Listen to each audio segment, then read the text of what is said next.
This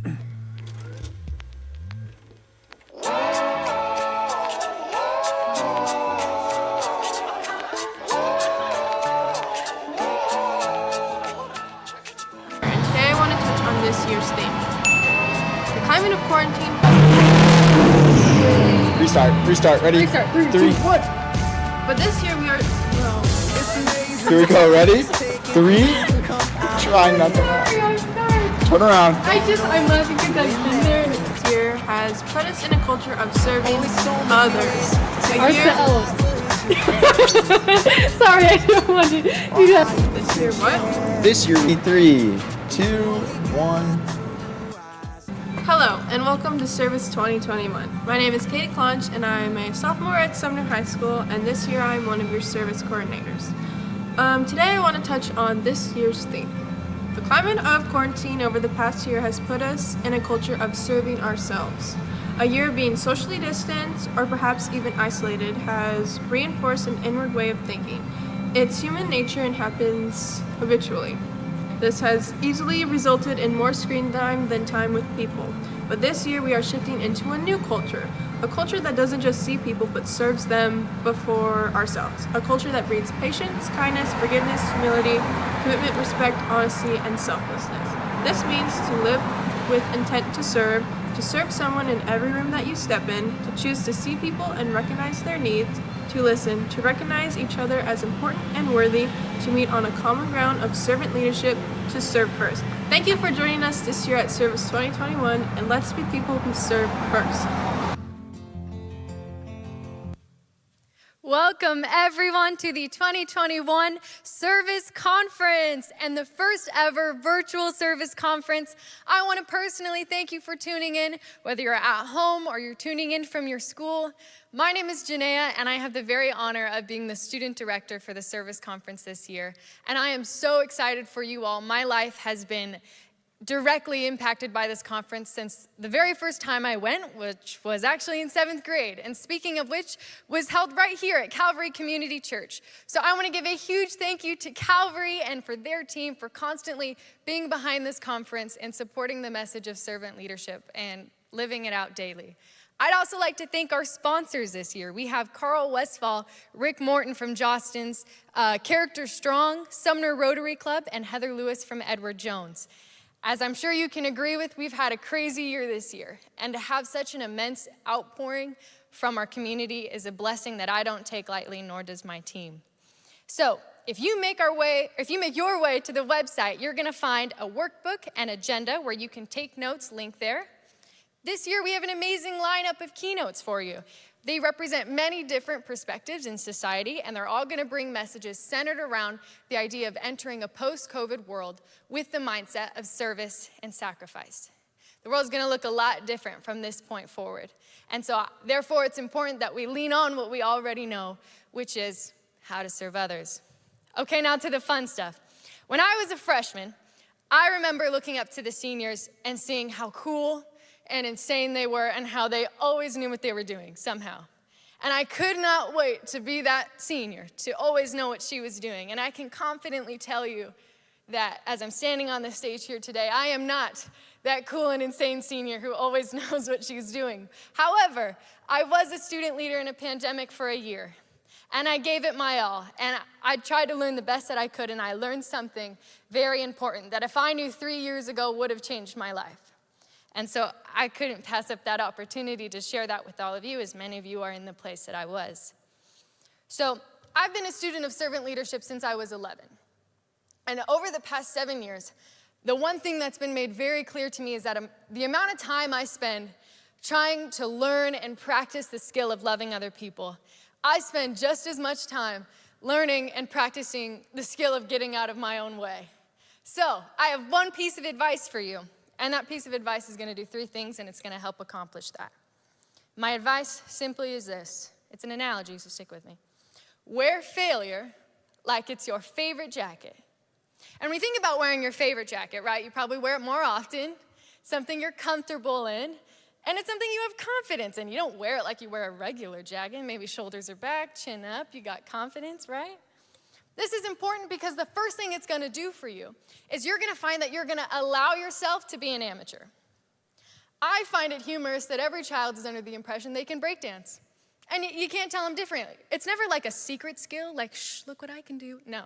It's like smack dab middle of the living room, dinner entertainment, 2 for 1, everybody. And they have to share it. They have to. They can't just contain it. They have so much joy. They have to share it with you. And I love that. I have 2 younger siblings, and I love them. And yes, they break dance during dinner. And I love it because my hope for us as students, as staff, as a generation, is that we would get to the point where we have confidence to publicly enjoy the things we aren't good at yet, because it's okay. My hope for you is that you would take down the barriers that you place up out of a fear of failure. And then you would share that joy with the people around you. You know, failure is a curse word in today's society. And when I used to think of failure in the past, the first thought that came to mind was always embarrassment. I was just so embarrassed. And so I had to ask myself, and maybe you have to ask yourself the same question, at the core of it, is it a fear of failure, or is it a fear of people watching you fail? And for me, it was. And so here's good news. When you begin to practice rewiring your idea of failure and your response to failure, you're going to find that you're going to start to withdraw any validation that you place in the opinions of other people. Other people no longer get a say in who you are, who you can become, or what you're capable of. And that's a freeing thing. Okay, so when you fail, right, you have 2 choices. You can respond with humility, or you can respond harshly. I also see failure in 2 categories, small and big. Now, if it's somewhere in the middle for you, round, it'll be just fine. So for example, a small mistake would look like, yelling, "We're the MCs" when your mic's on, when you're live broadcasting, right? How would you respond with humility? That would look like laughing, smiling, witty joke if you're into that, but essentially letting it roll off your back, right? Now, what if it's a mistake that you would categorize as big? Like maybe intentionally hurting someone's feelings with your words because you're angry. Well, now you certainly wouldn't laugh or make a joke. No, to respond with humility looks like taking responsibility and vocalizing that and genuinely apologizing if you mean it, saying, "I'll do better," not just with your words, but with your actions. Now, what does it look like to respond harshly? Well, that looks like telling yourself lies, believing things about yourself, talking down at yourself, claiming things over your life, over what you're capable of, over a moment. That's not who you are. And so that's what it looks like to respond harshly. But I want you to know, either way, you're going to affect the people around you, because here's the thing. People aren't just watching how you treat others. They're also watching how you treat yourself. And so the last thing that you're going to find is that when you wear failure like it's your favorite jacket, you give people the people that you influence, you give them the freedom to do the same. Everyone knows the saying, "Hurt people hurt people." But at last year's conference, it was Candace Oliver. She was a speaker on our panel, and she had said, she mentioned free people, free people. And that had stuck with me ever since. You see, how do you carry yourself after you make a mistake? Because people are watching. How do you wear it? Because people are watching. When you can demonstrate failing with grace, you demonstrate that failure has no correlation to your worth as a human being, and it does not hinder your ability to try something new or try the same thing over and over again. With all that being said, at the end of the day, you finally become okay with being a human who makes mistakes, and you're going to enjoy life a lot more, I promise you. So, I am so grateful for each and every one of you. Thank you for listening to my spiel. That is what I learned over the past year. And for the rest of today, there's going to be skills taught that can massively change your character, your climate, your culture, the connections that you make daily, if you choose to let it. So with that, I would now like to introduce our Director of Community Outreach and a dear friend of mine, Connor Poore.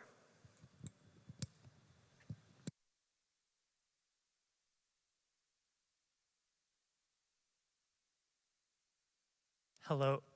Hello, everybody. My name is Connor Poor. I am the Director of Community Outreach for Service Conference 2021. For those of you who are new to Service, Service started out in 2009 in the Sumner High School Performing Arts Center. It soon grew to be here at Calvary Community Church and ended up being split into two sessions, middle and high school. Once we got too big for that, we moved to the Kent Showwear Center, where we reached a high of 5,000 students. This year, we are back at Calvary Community Church for our first ever virtual service conference. I would like to give a huge thank you to Calvary Community Church for letting us use their amazing facilities. I'd also like to give a huge thank you to our amazing teachers and staff at all the schools across the nation who have signed up their students to come to service this year. Without them, this wouldn't be possible. I'd also give a huge shout out to Indian Springs High School in San Bernardino, California. They are the first school outside of Washington State to ever sign up for Service Conference. Also, huge shout out to Bush Middle School, Inglewood Middle School, Evergreen Middle School, and Winlock Middle School, who signed up their entire schools to come to the conference this year. Without any of you, this wouldn't be possible. I'm more than excited to announce that we have over 3,500 registered attendees this year. Now I would like to talk about our MCs for the conference this year. Our first one is Jared Smith. He has been an MC at Service for the past 3 years and is a storyteller, as he likes to put it. Our next MC is Sophia Wasson. She is a Sumner High School alumni and has been the service director last year in 2020. Now please welcome to the stage my dear friends and the amazing MCs this year, Jared Smith and Sophia Wasson.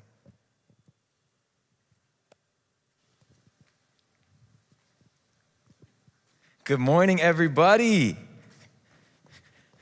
Welcome, welcome. Thank you for being on here. We got just a quick second because mic rotations with all of this COVID stuff. It's a little new, but the second MC will be here in just a minute. But before we even get started, I just want to say thank you so much for being here. It's an honor even in this weird system. And a special thank you to the location we're in, Calvary, as well as Sumner High School for getting this rolling. And let's get started.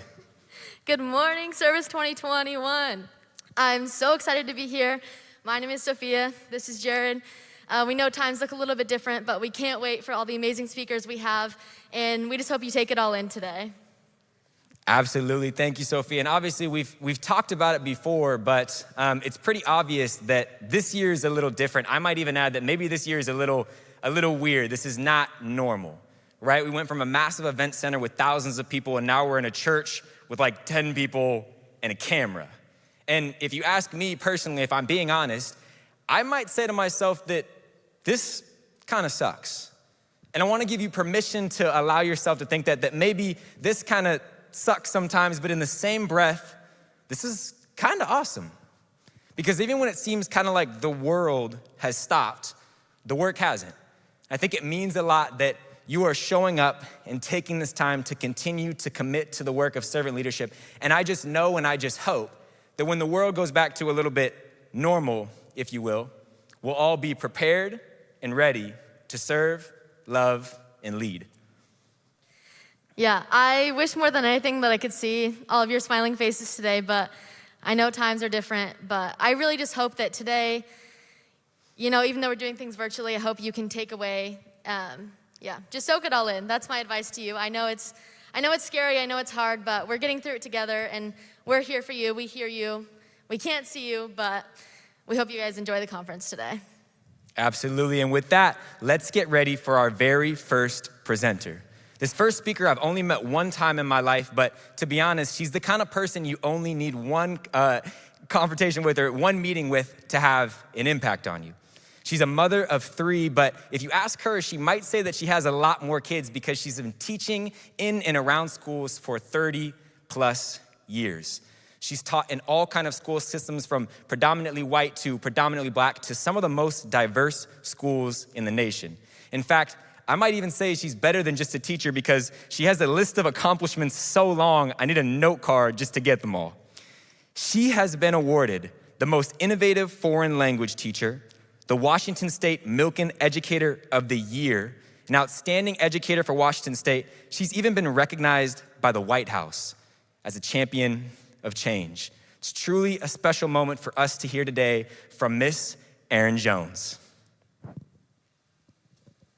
Young people, I am really excited to be here, although I'm not here. I'm here and I'm not here. It's a very strange thing, y'all. I'm so used to being in spaces with people. So it's weird, this Zoom life is a weird thing. But my name is Erin Jones, and I want to share a little bit about how I have moved through the last year of time. And you've heard my bio, but I want to tell you a little bit of the bio of the last year and how I've been moving through as a servant leader through this last year.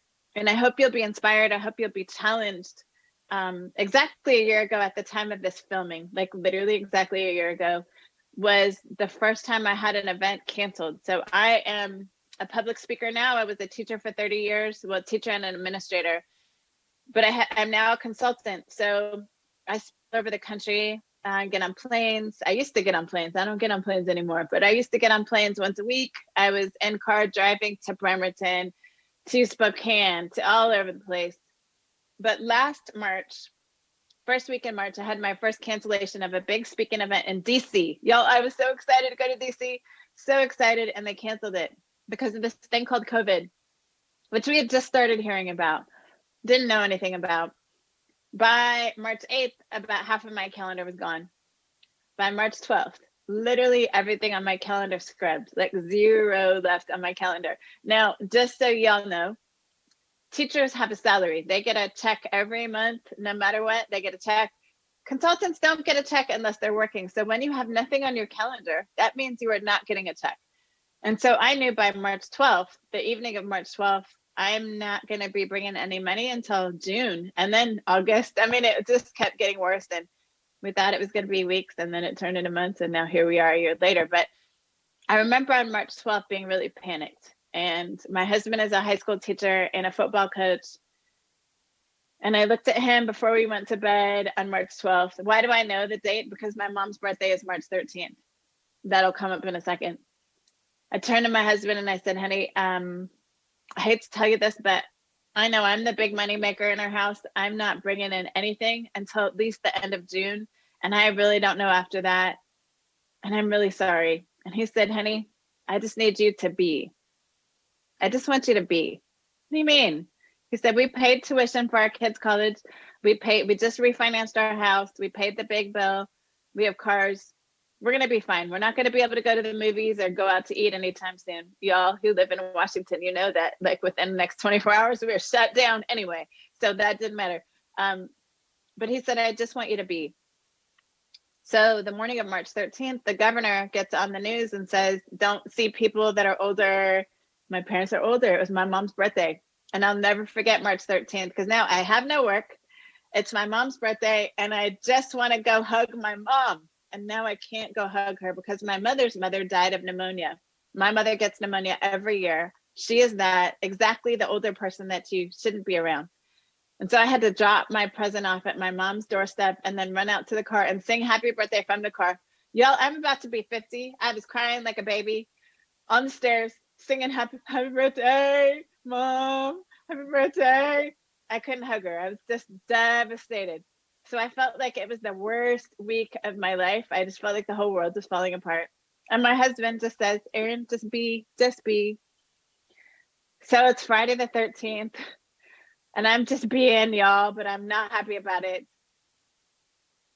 Saturday the 14th, I remembered something. I had just authored a book with several friends of mine called Thrive. And one of the chapters was written by my best friend. And she talks about gratitude.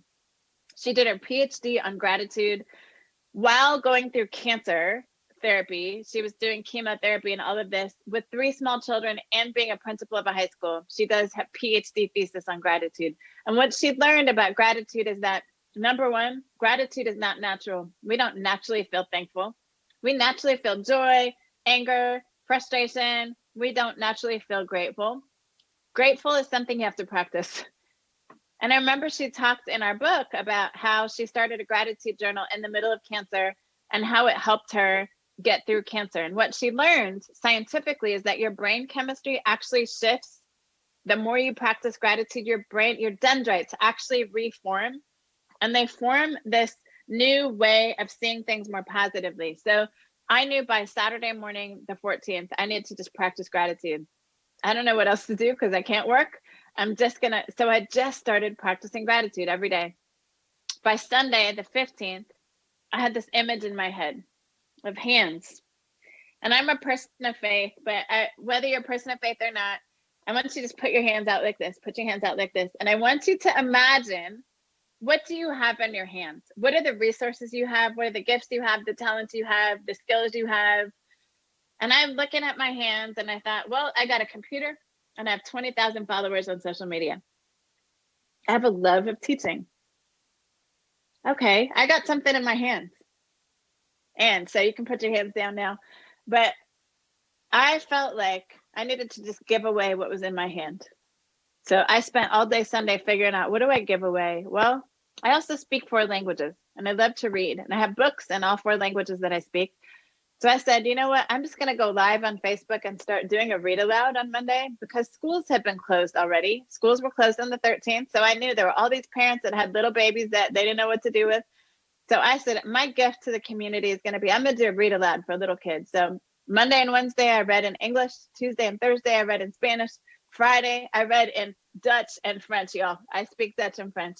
So that is fun to see this Black lady with the big old afro speaking Dutch. That freaked people out a little bit. But little kids showed up. That first day, just a couple of little kids showed up. And then we had like 100 people watching Facebook Live and every morning at 9:30. Then I said, well, I love teachers. And I talk about race and justice in schools. Why don't I give a free class to teachers online? Now, I had never done Facebook Live until this. I'd seen people do I didn't even know how to do Facebook Live. I'm just going live. I don't know how to warn people I'm going live. I just go live. Whoever happens to be on Facebook will see me. I don't care if it's 2 people or 20 people. And again, it started with like 2 people watching. And then suddenly there were 30 people watching. Suddenly there were 800 people watching every day. Over the day, people would come back and watch over time. And I'll never forget Friday that first week, some college student sends me a message on Facebook Messenger. Hey, Miss Erin, do you know about this thing called Zoom? Because in my college class, we're using Zoom. And I was like, what's a Zoom? Zoom? What? Yeah, now I've done 1,000 hours on Zoom. But at the time, I didn't know what a Zoom was. I was like, how do I get a Zoom? He's like, just go to Google it. It's free. Get a Zoom. So I transitioned to Zoom the next week. And I also started a class for middle school and high school students called Becoming a Change Agent. So now I'm teaching a read aloud in the morning at 9:30 every morning. At 10 o'clock, I'm doing a class for teachers. And at noon every day, I'm teaching a class called Becoming a Change Agent. And I'm using books and writing curriculum because I love to teach. And then my husband, by week 2, says, honey, you are working way too hard. You have 20,000 friends on social media, right? I said, yeah. Why don't you invite them to your Zoom class? Why don't you let that be your class? Like inviting people.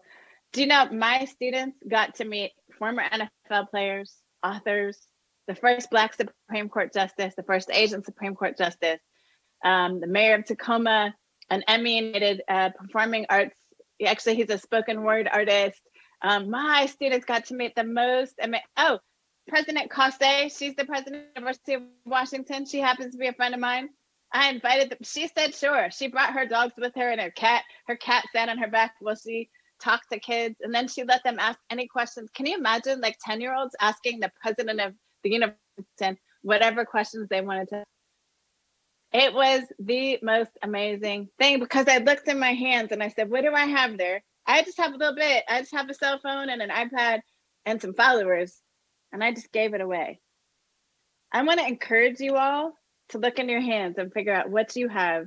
Be thankful for that thing that you have in your hands, even if it's a little tiny thing, even if it's a cell phone, y'all. Be thankful for that. Show gratitude for that thing in your hands and then give it away. Here's the truth. I'm old, so I'll be 50 this year. I know I don't look 50, but I will be 50. I feel 50, y'all. I'll be 50 in a couple months. And what I know after almost 50 years of life is here's what our natural tendency is as humans, not just kids, adults do this too. We like to look at that little thing in our hand and we say, I'm gonna hold on because I just got a little bit, Guess what? When you hold on, you also can't receive more. When we don't open our hands to give it away, we also can't receive. If you are holding on tightly to that little thing that you have, I can't give you more because you got no place to put it.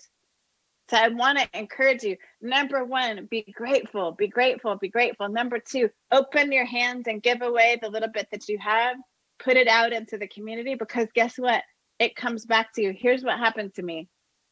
I don't know if you remember when Ahmaud Arbery was killed, and then Breonna Taylor, and then George Floyd. I happen to be a Black woman born in Minneapolis, Minnesota. So all of that stuff. My son was 25 years old when 25-year-old Ahmaud Arbery was killed. I have a large Black son, same age. He's an athlete. He runs a neighborhood. That experience was pretty traumatic. So you add the pandemic and then add on top of it all this racial stuff. And it was hard, y'all. But you know what? Because I had given away, I had this amazing online community that when I was having tough days, when George Floyd happened, I'll never forget that day, because that's where my family is. And I was just devastated. I was just devastated watching everything that happened there. I had all these online folks, from little people, 4-year-olds to 54-year-olds, who just showed up. And I would, some mornings I'd get a knock on the door, and people knew I don't do anything in person. People would leave coffee on my door. They would drive from like Renton and Tacoma down to Olympia to leave some coffee on my doorstep, because I had given away into their life and they wanted to give back to me.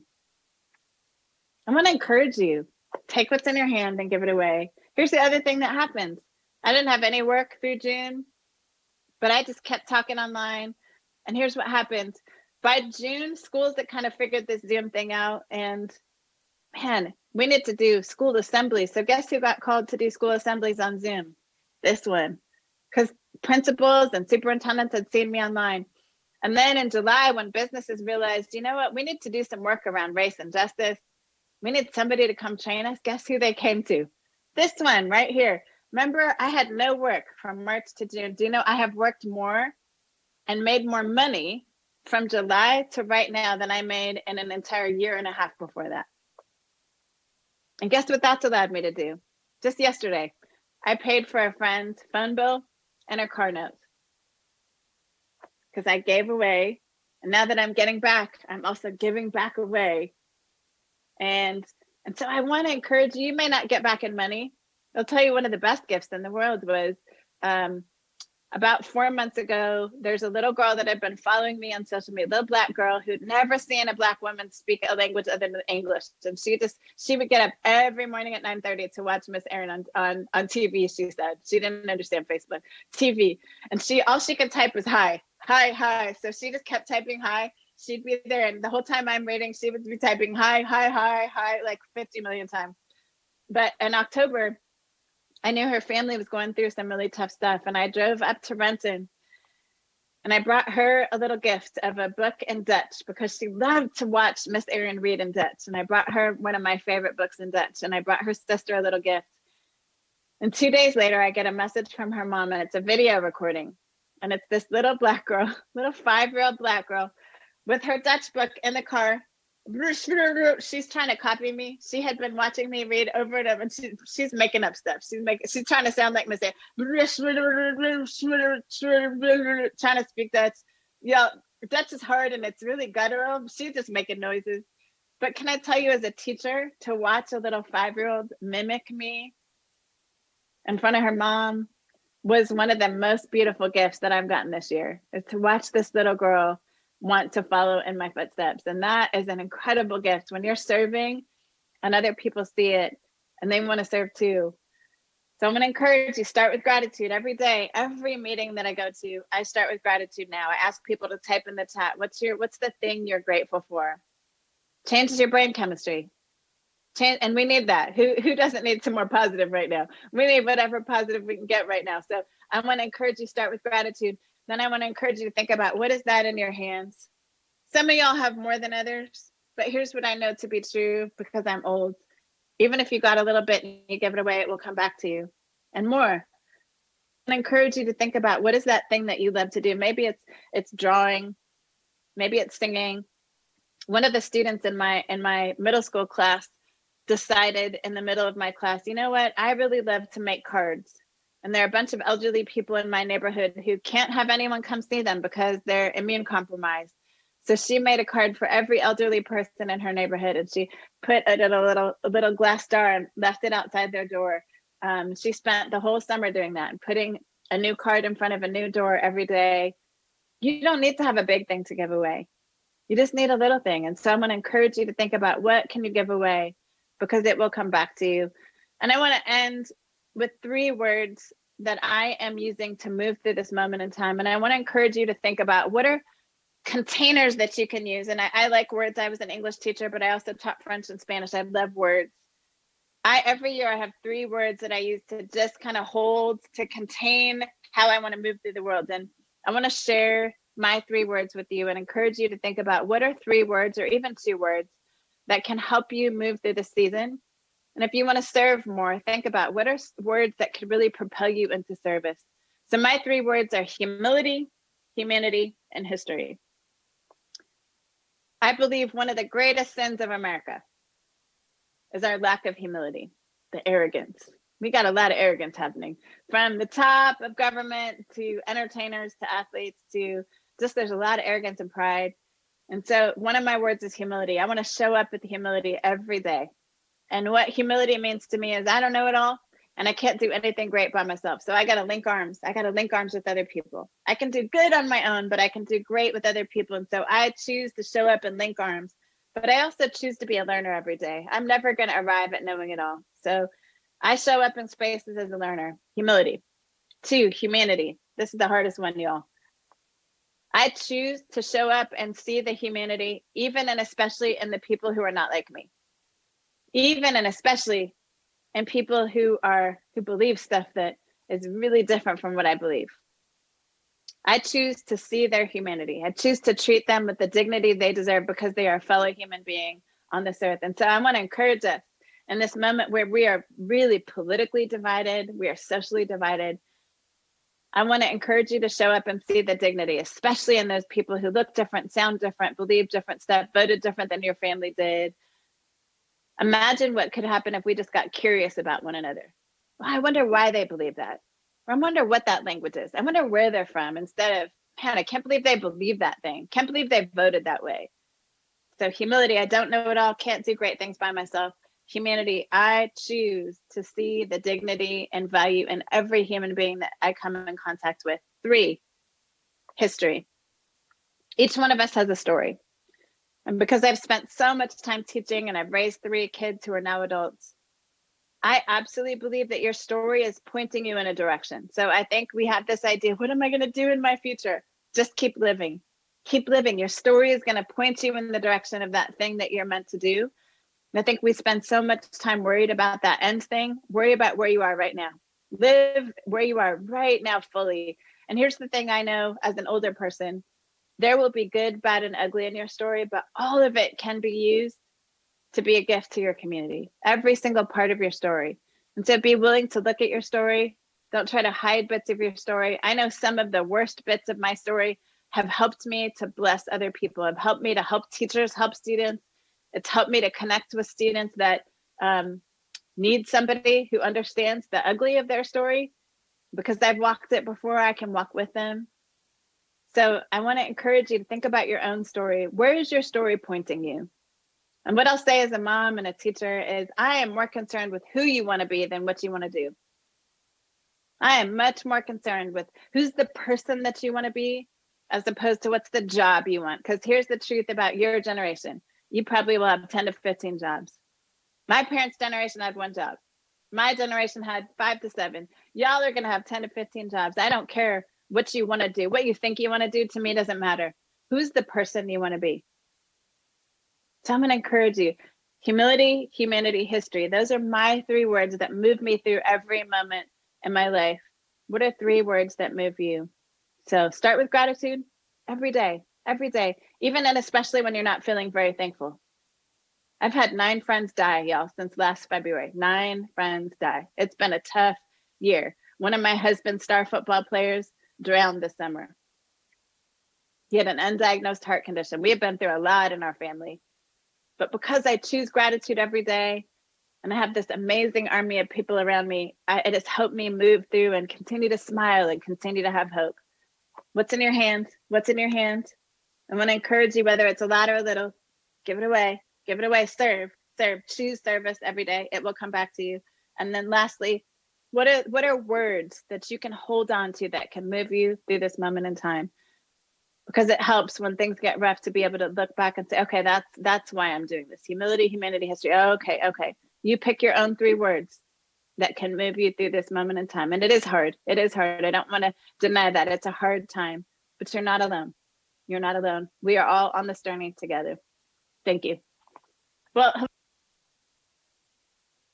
Wow, what an amazing message from Erin Jones. I certainly hope that you're getting some notes down and taking some things away from this conference. I want to remind us as well to be active on social media right now, because it's a way for us to connect even when we're not together. Something you really like, something you really loved, you just want to share something, be sure to get on social media, Twitter and Instagram. Make sure you hashtag Service 2021 so that we can see it and interact with you. That's Service, SERVUS 2021. I know from listening to Erin, a couple things that I loved and that I took away on my notes is, number one, to give away the little bit that you have.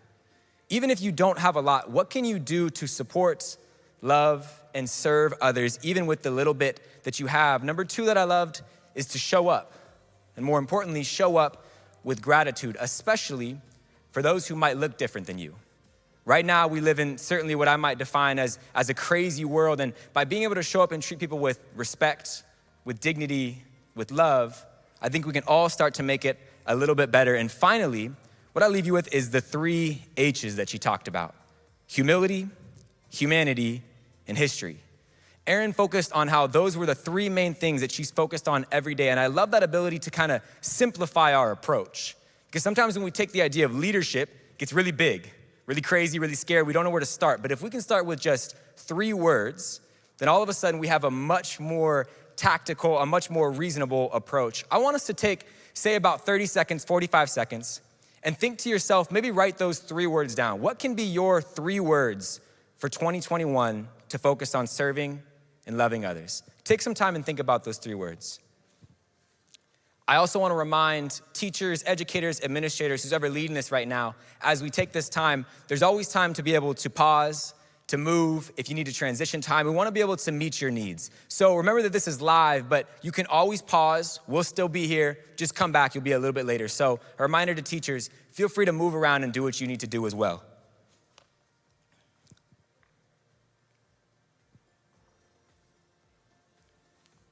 And as we begin to get those 3 words down, remember we're thinking of what are those 3 words? Erin's were humility, humanity, and history. What's your 3 words gonna be for 2021?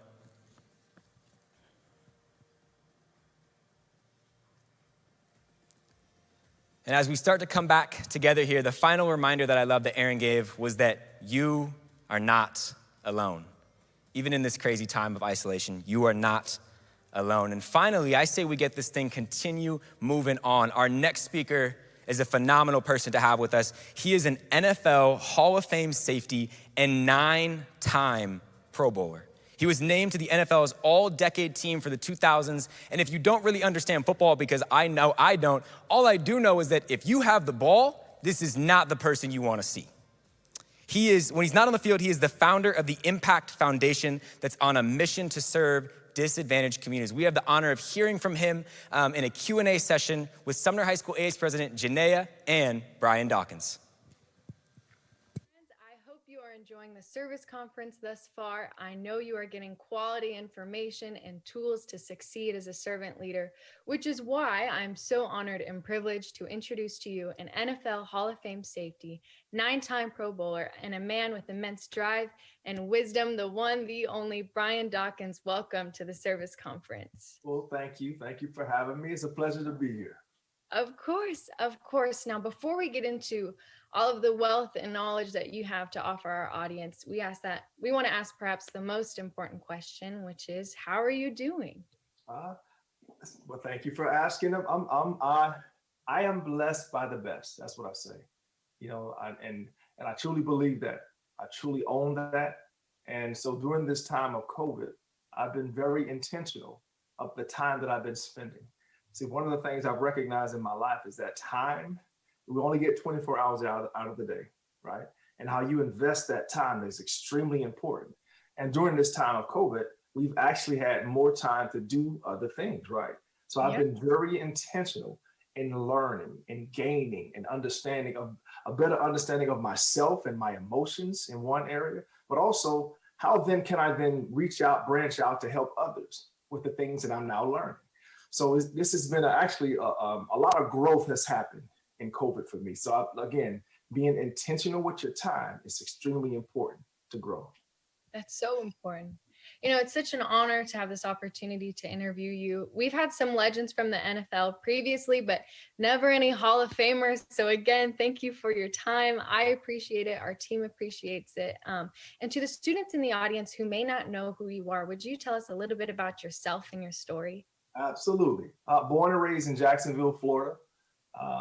Was not the one in from my neighborhood expected to make it. So when people look at me and see me as a Hall of Famer, they think, well, you've always had things a specific way. And no, that's not the case. Right. I had to work, I had to grind, I had to outwork a lot of people to get to where I have been in the Hall of Fame, but also where I'm going, because it's going to be some more things I'm going to be doing going forward.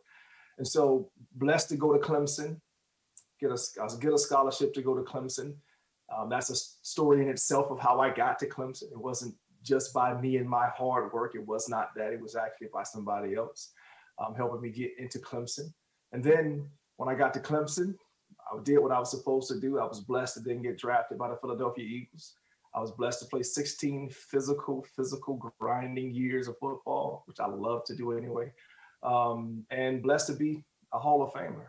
And along the way, there's been some things, some ups and downs, a lot of things that I've had to go through. And one of the quotes that I have for myself that I always say is that the majority of success that I've had in my life have come on the back end of pain, some type of pain or discomfort.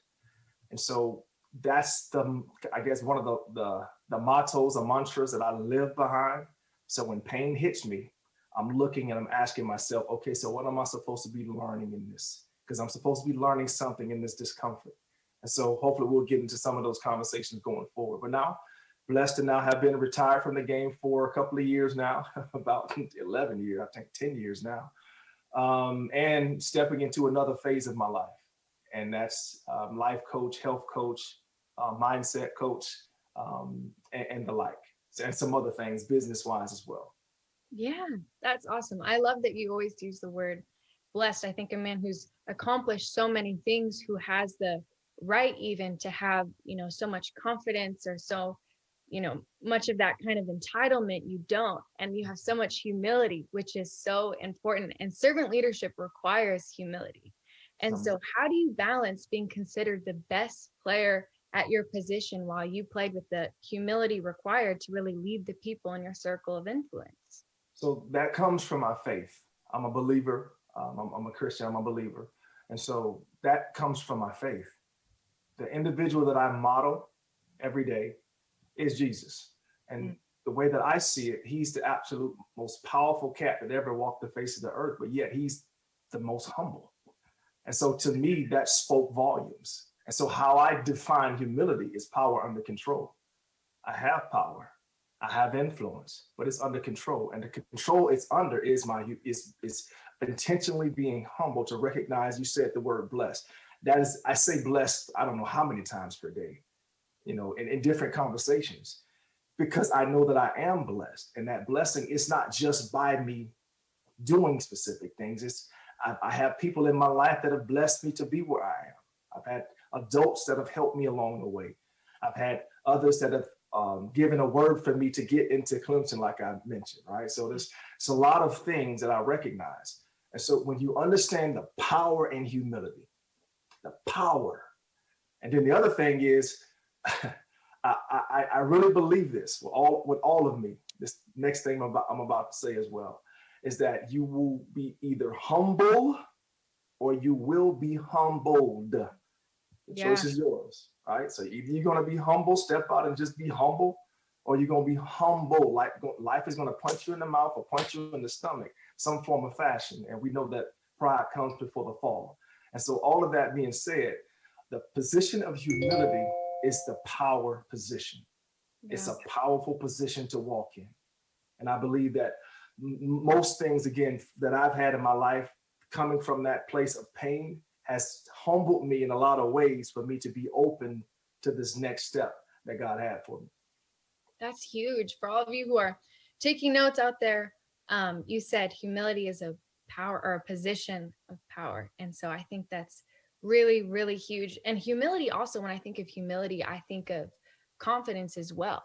There's that battle between, either being too confident or not confident enough, especially in environments with young people. And we see that in schools, even as early as elementary and as late as college campuses. There's this battle between individuals and confidence and finding humility. So what would be your advice for those students who are on their journey to find confidence, but also really wanting to embody that humility sense, that power, or that position of power?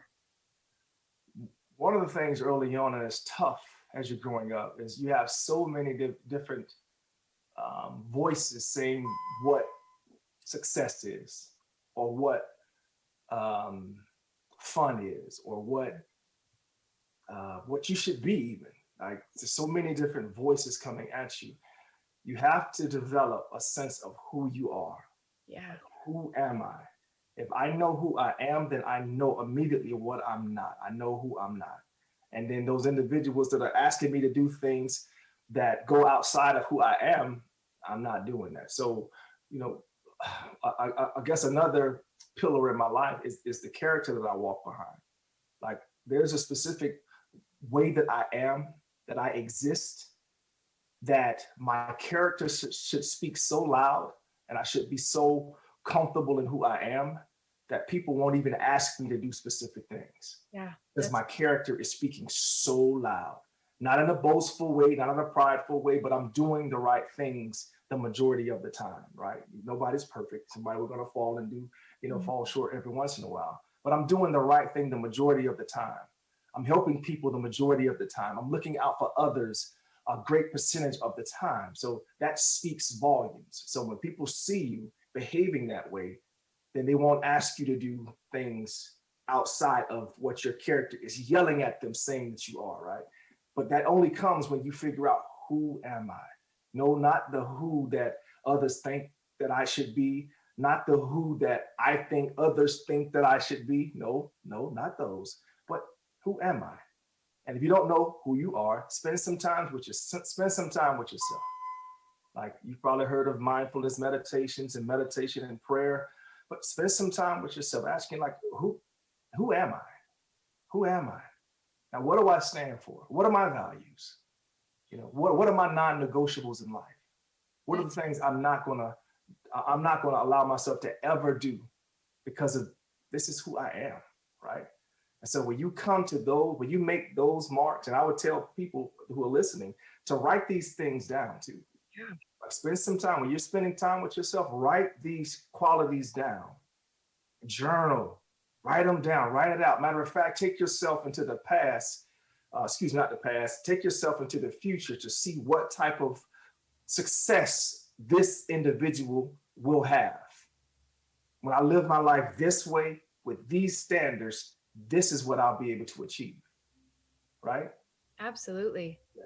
That is so awesome and so huge. I think, being in that young environment, being a senior myself, I realized that the people around me, in fact, do have a lot of influence. And so I know for you, you said that, you have to define who yourself, you have to let your character speak to other people, saying, this is, these are my boundaries. This is what I will and will not do. And I know you talk about having a blessed pack. And so I adore that. And so would you speak a little bit for some young people today about the kind of people that they're hanging out with? So my blessed pack, that came from a wolf analogy, like a pack of wolves, right? And so the pack of wolves, they do things a specific way. They're with one another, for one another. And in most instances, the leader walks not always in the front. Sometimes he goes to the back to help the older wolves, to make sure everybody goes and has success, right? And so in that analogy, the blessed pack that I have in my life, we help one another out. Like, I have three people in my life that I can call at any moment, and we can have deep conversations. Or if I really need to talk about life, like I talked about earlier, life has hit me in the mouth or hit me in the stomach, and I don't have the answers. Well, I think I don't have the answers, because we do have the answers. It's always inside of us. But I think I don't have the answers, and I need someone to kind of talk me down off of my emotions. I can call those cats up, and we'll have a deep conversation, and it'll be a real conversation. So you need to have people in your life that care about you like that, that you can call at any given time, because because of that, I don't ever feel alone. Not just because of that, I'm a man of God too, but I know that I'm never alone on this horizontal. I can always reach out phone wise and text one of my partners, hey, you got 5 minutes? Or I would just say, hey, pray for your boy, pray for your boy. And they say, gotcha. And I know they're praying for me, right? And so that's a powerful, powerful stance. And so we're all hunting in the same direction. We're all family men, men of God. And we're not trying, I've taken that word out of my vocabulary. We are pursuing something greater than us. Every last one of us. We're pursuing things greater than ourselves. Absolutely. You mentioned being a pack leader, and sometimes the leader walks in the back. And not only have you been a leader on the football field, but you've also been a leader in your family. And so we saw that you have a son who's currently playing at Clemson University. Go Tigers. Yes. In what ways have you taught your son how to lead? Or what are some things that you have been adamant about instilling in your son? Some things that maybe you've learned the hard way that you really want to instill in him and uplift him as he goes through that. Yeah, love it. He's no longer playing. He graduated, and he's doing the next chapter of his life. Nice. The first thing that I always told my son is that you are not me. Wow. You're not me. You don't have to. I've heard. I was listening to a book. I was reading a book. Well, listening to a book, reading a book, because they're the same thing to me, because I do listen to books a lot. And in it, it's talked about, I forgot who it was, but she was telling her daughter that you don't have to sing my songs. You do not have to sing my songs. And it's the same thing with him. You don't have to live out my life. You don't have to look through my eyes to live out your life. No. Whatever you are called to do, you find passion and move in that direction. So you don't have to try to go down the things and do the things that I did. Even with football, I never told him he had to play football. I said, whatever you want to do, I'm going to back you in it. Like he was a good swimmer. He was a good tennis player, and he decided to continue with football. So I backed him on it, and I helped him in a lot of different areas. And so a lot of the conversations that we have are down the path of him walking out his walk, him going through the things that he's going to have to go through in order for him to develop the toughness, the tenacity, and the drive to have the success he's going to have in his life. And so I can tell him, yes, always. I'm always open to tell him the things that I've made mistakes in, but I know that there's just going to be things that inherently he has to go through in order, again, to develop that strong why in his life, right? And that's another thing that I would suggest for everyone. If you have anything that you're going after, if you have anything that you really want and you envision in your life wanting, ask yourself, okay, so what is the why? Why do I want it? And your why should not be just about yourself. It should not be. If your why is just about yourself, please rethink that. Please pray, meditate, and rethink that vision, because it should not be just growing and gaining for yourself. It should be always to bless others. As you climb, yes, and then when you get there, to be able to give from an overflow. Yeah, that's so important. I think it's clear that you have a lot of influence in your son's life, and you mentioned how much faith has influenced your life, and you also talk about being coachable. I think someone who has so much success and so much importance in a way that, it's easy to say that you already know what you're doing, but you're really adamant about being coachable. So who are some of the most impactful leaders that you've chosen to follow? And what about those individuals, or what are some of their common characteristics that make you say, you know what, I'm going to allow this person to have influence in my life? So some of the coaches that have blessed me tremendously, obviously, were some of the coaches I had growing up. My high school coach, football coach, especially my basketball coach. My football, like I said, my football coach, my DB coach, he blessed me to see that I can do it, that I can actually have success in the classroom. And I was struggling in the classroom. My GPA was like a 1.4 going into my senior, 1.5 going into my senior year, because the specific things I did not do like I should have been doing, because I wasn't taking education as seriously as I should have at that time. But part of me was like, I didn't know if I can truly do it. And he showed me that I could, because I learned differently. I know I'm more of a visual learner now. And so I began to do things differently that he gave me, that now I knew that I can do it, because I was a honor roll student for those 9 weeks to get my GPA up. So I knew that I could do it. So when I did get to Clemson, I can do it, right? So it was no more of a question, could I do it? And that came from him helping me and tutoring me during that time. So there's been a lot of different people in my life that have helped me along the way. And on the Hall of Fame stage, I gave a shout out to every last one of them, because I wanted them to if they couldn't be there, because I invited as many as all of them, if they couldn't be there, I wanted them still to hear the thank you from me, that they helped me in different ways to see things in me that I couldn't see in me. Like I said earlier, that we have the answer already inside of us that we just don't know is there. And it sometimes takes others to see what we can do, and we believe in their vision of us until we can grab that vision for ourselves and live it and walk it out. So that's what a lot of these coaches have done, all the way up to professional Emmett Thomas, my defensive back coach, did the same thing. He saw greatness in me that I did not see. I saw a hard worker. I saw someone that's going to push and persevere and just grind. But no, he saw an all pro. He actually saw a Hall of Famer. I didn't see that. I didn't know what he was looking at. And so I looked at his vision. I took his word for it, and I pursued what he saw in me until I saw it.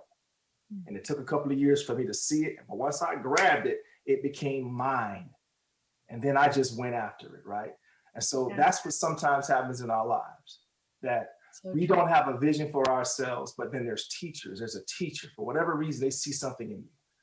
And they can keep telling you, you should be doing this. You should be doing this. You should be doing this. And you're like, no. Right. They see something in you. Believe it. And if you don't believe in yourself doing it, believe in them believing in you until you can have that belief for yourself. Does that make sense? Absolutely. That's something that we, in our leadership curriculum is often taught, is the power of saying, I think you'd be good at it. Yes. And so something that is kind of funny within my own family is my mother will say things to me that goes one ear out the other, versus like a teacher tells me and I'm like, it's the most profound thing. And she's like, funny, I feel like I've heard it before, and I think it's important to be those people to show each other that you can, to uplift each other. So I love that you said that you had a teacher who showed you that you could. Sometimes, we have so much influence just as peers, as friends. Yes. So it's the other thing is to make sure you surround yourself with those type of individuals that just won't always tell you. It goes back to the blessed pack. They don't always tell you what you want to hear. Right. They tell you what you need to hear. Right. Because if you always tell me what I want to hear, I may not want to hear that I need to change or I'm doing something stupid. Right.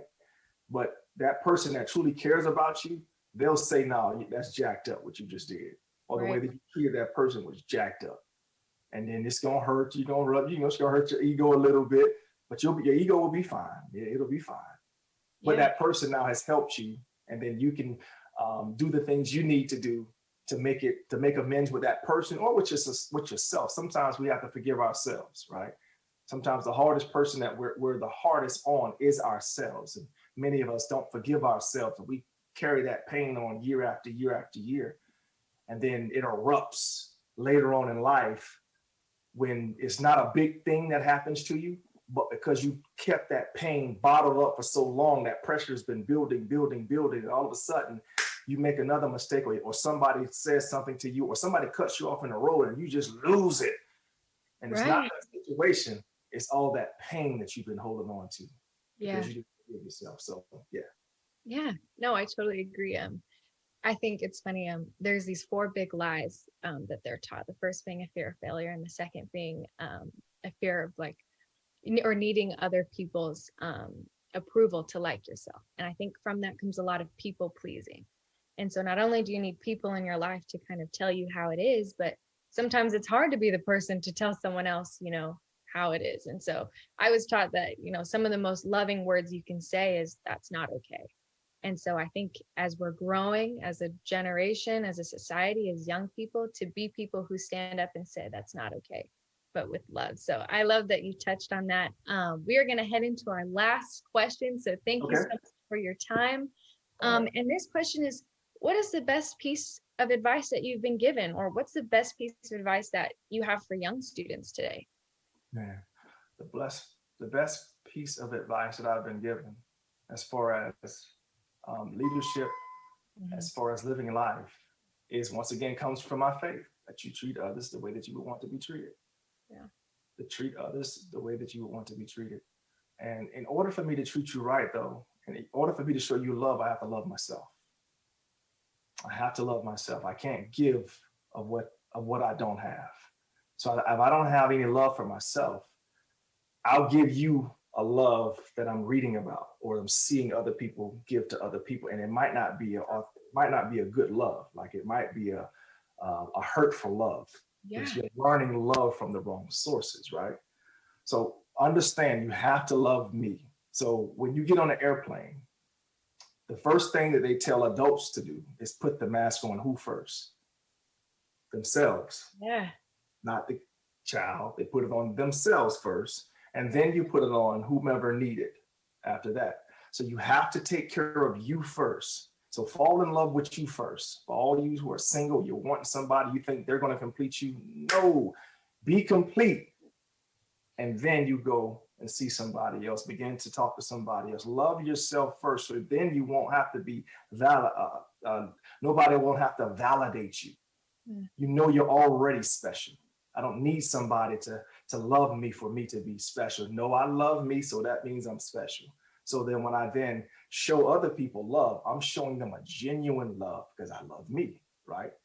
Yeah. So that would be the thing that I would offer. And this, I know we're talking about feelings here, and for probably a lot of the males on here, this is probably going to feel very uncomfortable to hear talking about, but it's extremely important.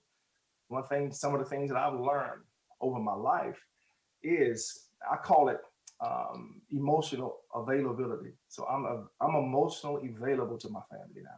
Wow. Whereas past, I may not have been as I was in my 20s, and because I didn't know what I didn't know. Now I know it. I know that it's extremely important for me to be emotionally available to my family. And again, it goes to what? Loving me. I have a healthy respect for Brian Dawkins. I do. I love that dude. That dude is all right. Like he's a cool cat sometimes. He thinks he's funny, and to him he is funny. Kids don't always laugh, and my wife don't always laugh, but he believes he's funny. Yeah. But again, I love who I am, and I even love, even more than that, I love who I'm becoming. I'm yet still becoming. So yes, if you can live from that place, when you live from that place, you will be able to give love, receive love, and it will be authentic. Man, that is so huge. Even in my own life, and I'm positive for the other people watching, for our audience, that is so impactful. I mean, we could go on for probably the entire conference with all the wisdom that you have to share. So again, just thank you, and for your time, and also for your Impact Foundation. You are continuing to give back to the next generation of leaders. So a huge thank you to you, to the Impact Foundation. It has been such an honor to speak with you and to have your wisdom shared with our audience.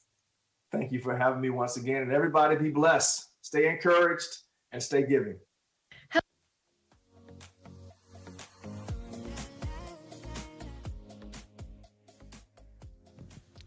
Awesome, awesome, awesome. Thank you for coming back with us. What a great message from Brian Dawkins. I hope you got your notes out and you're running. A couple things that I took away from that Q&A session right there was number one, to be intentional with your time. I think it's a especially important reminder in a time like right now to be intentional with our time, Because if your life looks anything like mine, I have a lot of extra time. I want to remind us that it doesn't mean just because we have that extra time, it always needs to be spent working and hustling and grinding and building ourselves, because I think too much hustle doesn't help either. But it's also a reminder, what are we doing to take care of ourselves in this space? Because if we can't take care of ourselves, we're certainly not going to be able to support and love others once we're back in social interactions. So a reminder to be intentional with our time from Brian Dawkins. I think second was he mentioned that humility is like, in a way, a position of power. I think it's a neat way to kind of flip the script, because I think often we think of humility or vulnerability as more of a weakness. What a great reminder that humility can actually give us power. Humility can actually give us strength. I think it's a great reminder in this time to continue to work on ourselves. How can we practice our humility now so that it's an unconscious habit once we're more in person? And finally, the biggest note that I took away is that he used the quote, "You are not me." I think it's a great reminder in this kind of social media age. Often I find myself, and you might as well, getting caught up in following the latest social influencer or the latest designer or the latest fashion brand. And we try to find our identity in these different people or these different things, but we're not them. He says that you are not me. And instead of focusing on trying to be somebody else, why not focus on us and learn to love who we are becoming? I think to begin to practice that, we can do what Brian Dawkins said, where he said, write down who you want to be. I want to give us right now about 30 seconds to a minute. I'm going to challenge you to write down a one-sentence statement that covers who you want to be. Try to capture who you want to be in just one statement. For example, for me, I want to be a person that builds relationships to show people they matter, period. Try to think of that one sentence, that one statement. I know it's tricky. Try to get one. Who do you want to be? About 30 seconds to a minute.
Awesome, and we'll begin to bring it back together here in just one second.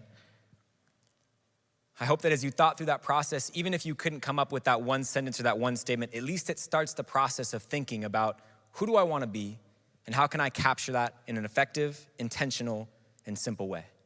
And next, as we move along in our order of show here, we are going to hear from an amazing video that's going to be broken down by Houston Craft and a student panel. This video comes to us from the Happiness Project. Let's check it out. I guess that much corn. But haven't you read the medical report that says popcorn is good for senior citizens? Oh, yeah. The medical report that said popcorn helps you.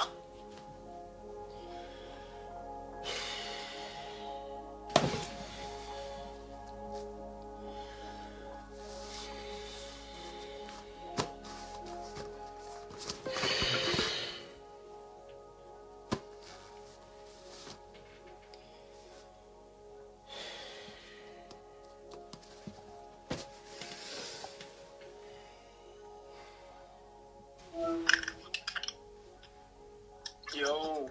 Hey, what's up, guys? You trying to hop off PlayStation? Yeah, I'm in a party if you guys want to join. Yo, did you guys see Anna's new post earlier today? Yeah, Nick, did you see it? No, I've just been busy. I haven't been on my phone much, and I have to go. I can't play tonight, guys. Dude, you said the same thing the past 3 days. It's the weekend, dude. I know. I'm sorry. I have to go. I can't. All right, dude. Whatever. We'll see you tomorrow. All right. Bye.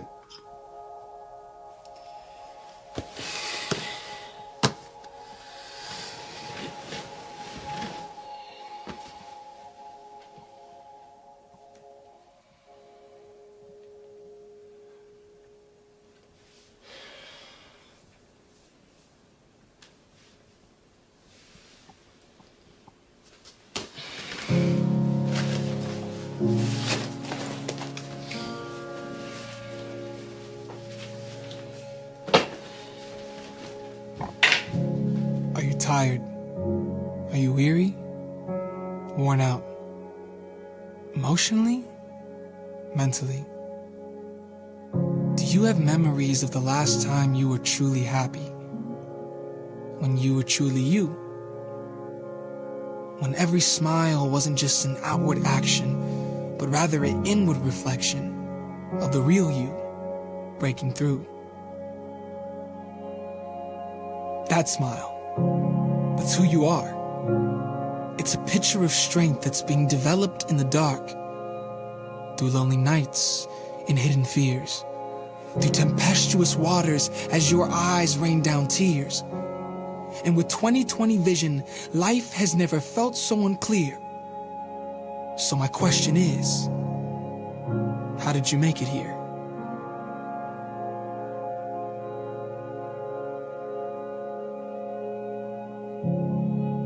How did you make it this far?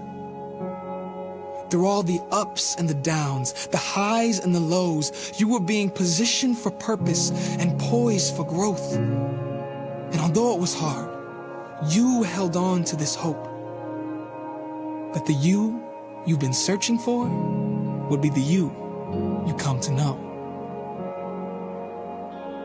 I know you feel tired and weary, but there's an invitation for rest that can always be accessed even when you feel anxious and depressed. It's the realization that because you've been planted, you will always bear fruit. It's the revelation that difficulty doesn't destroy happiness when happiness lives in you. You were meant to be more than a human being. You were meant to be more than a human feeling. You were meant to be more than a human dreaming of the mountain and yet living in the valley. You were meant to live, breathe, and see through the lens of a human being happy. You were being strengthened to love as you felt stretched so thin. You were being made for this moment so your dreams and gifts could live. And no matter your struggles, shortcomings, and mistakes, I'm here to tell you that who you are becoming is destined to be great.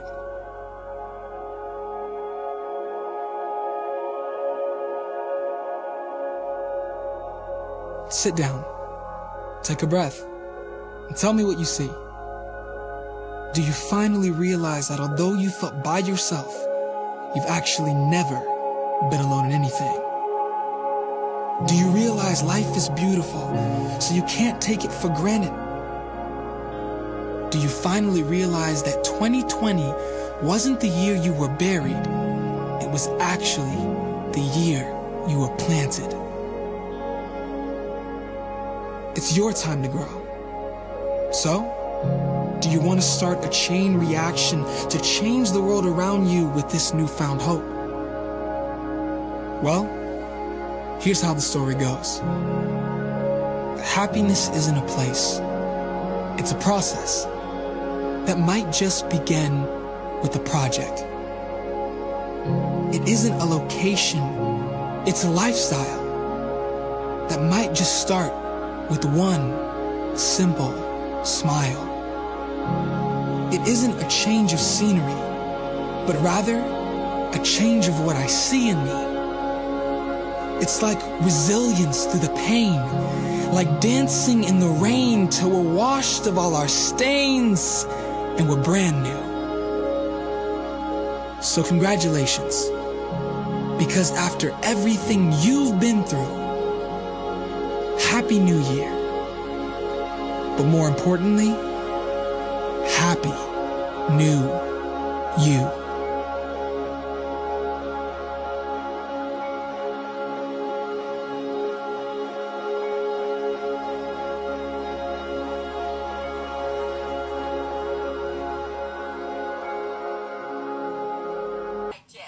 Hello, everyone, and welcome. My name is Houston. I'm one of the co-founders of Character Strong, and I'm here today with the Service 2021 student panel, just having a conversation where we get to think about and reflect on a couple things that I think we are all thinking about and reflecting on in some way, but trying to give voice to those things for all of us.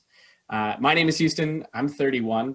I'm coming at you live from my bedroom in Los Angeles, and one word that I'm thinking about today is joy. Pass to you, Eiley. Hi, what's up? I'm Eiley. I am a freshman at Sumner High School, and one word I'm probably thinking about most today is the word everybody. Hello, my name is Margarita Amezcua. I'm a senior this year at Auburn Riverside High School, and one word I'm thinking of today is divine. Yo, what's up, guys? I'm Vinny Lee. I'm a sophomore at Sumner High School. One word I'm thinking about today is love. Hello, I am Brevik. I am an 8th grader at Lake Ridge Middle School, and one word that I'm probably thinking of today is why.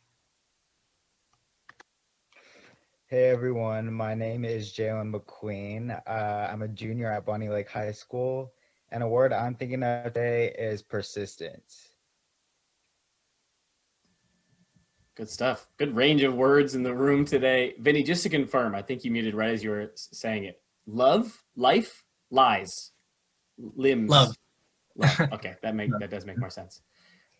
We have 4 big topics to dig into today, and my job is to get out of the way as much as possible. I'll probably have something to say along the way too. The first topic is around happiness, and we got a chance at Service 2021 to watch the Happiness Project video. So I'm interested, did you relate to it? How does it represent you? What's your initial reaction to that video? I want to start with Margarita. What'd you think of the Happiness Project video? Yeah, great video. I think one thing that really stuck to me since we all watched it was one line that he said was that a smile would be, instead of an outward action, an inward reflection. And I think that's a huge thing that we all experienced during the pandemic. We were all stuck inside. We were all just sitting with ourselves, having to exist with just ourselves, no noise, no people. And I think we all had to learn to kind of bring out what's on the inside, what was truly on the inside, and kind of grow within that it was something more than a show, more than a, oh, hey, how are you? Open the doors in the morning. It was more personal growth to make it more authentic. And I think that's something that we all had to endure, especially me personally, that it certainly turned into an inward reflection for me. Margarita, when was the last time you felt like you had one of those inward smiles? Like, what was the circumstance that brought it forward? I think this very morning, I was in a meeting with someone, a good friend, and he later just sent me a message like, wow, I've seen you grow so much since the last time I saw you. And that just means the world to you when someone can say, instead of a negative reaction of, wow, you've changed, it's like, wow, you've changed. And I think that's the most beautiful thing. And that actually happened this morning. That's good stuff, the feeling of being seen. Vinny, what about you? In the video, I found it as a time where we can find our identity. But not just that, but I also found the time as a time of improvement. With all the time we had plenty of ways to improve ourselves. And during that time, I improved physically, mentally, but also spiritually. I love, first of all, Vinny, you enter when you unmute with like a strong robot voice, which is just like a strong entrance. I appreciate that. I also am interested, like, did you have a frame of reference where you like, I want to improve during this time? Was that like a mindset, or did that shift for you? Well, in the beginning, I just, I didn't think that the time we'd have would be this long. But as the time got longer, I found as a time to put it to use and improve myself. Yeah, I think at some point we have to declare what we're, with the unknowns, what can we control? And I think that's really cool. You chose to control a couple of, seems like, key parts of your life, Vinny. Eiley, what about you? Yeah, I really love the video because I think it really like represented and captured how like isolating it could all feel and how just like looking at the whole world just through one screen can be very like overwhelming. And so it just really represented the overall feeling of being in this time, in this situation, how unique it is. Did the video in any way, in talking about aloneness, make you feel less alone?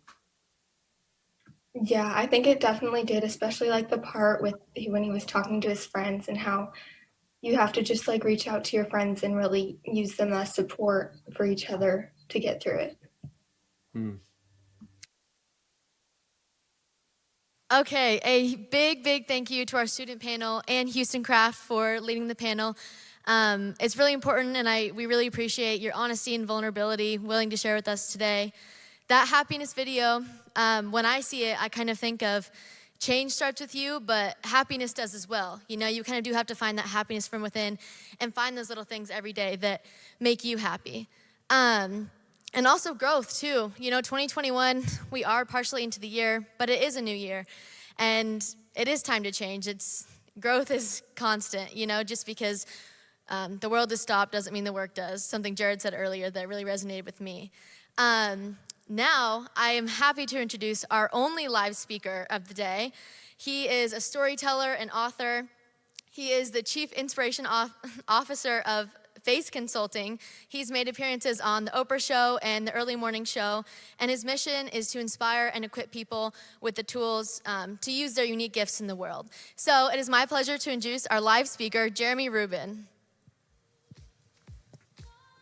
Thank you so much. Thank you so much. Feel free to make some noise, our live audience of 12. All right.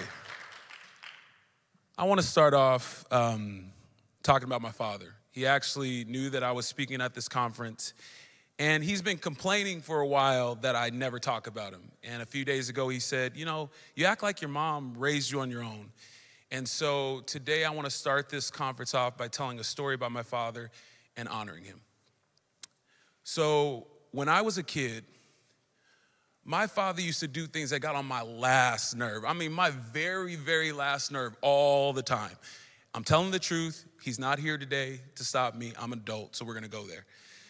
On the weekends, me and my brother would often play video games. Madden, college football, NBA jams. It was before 2K, so some of you guys probably don't even remember it.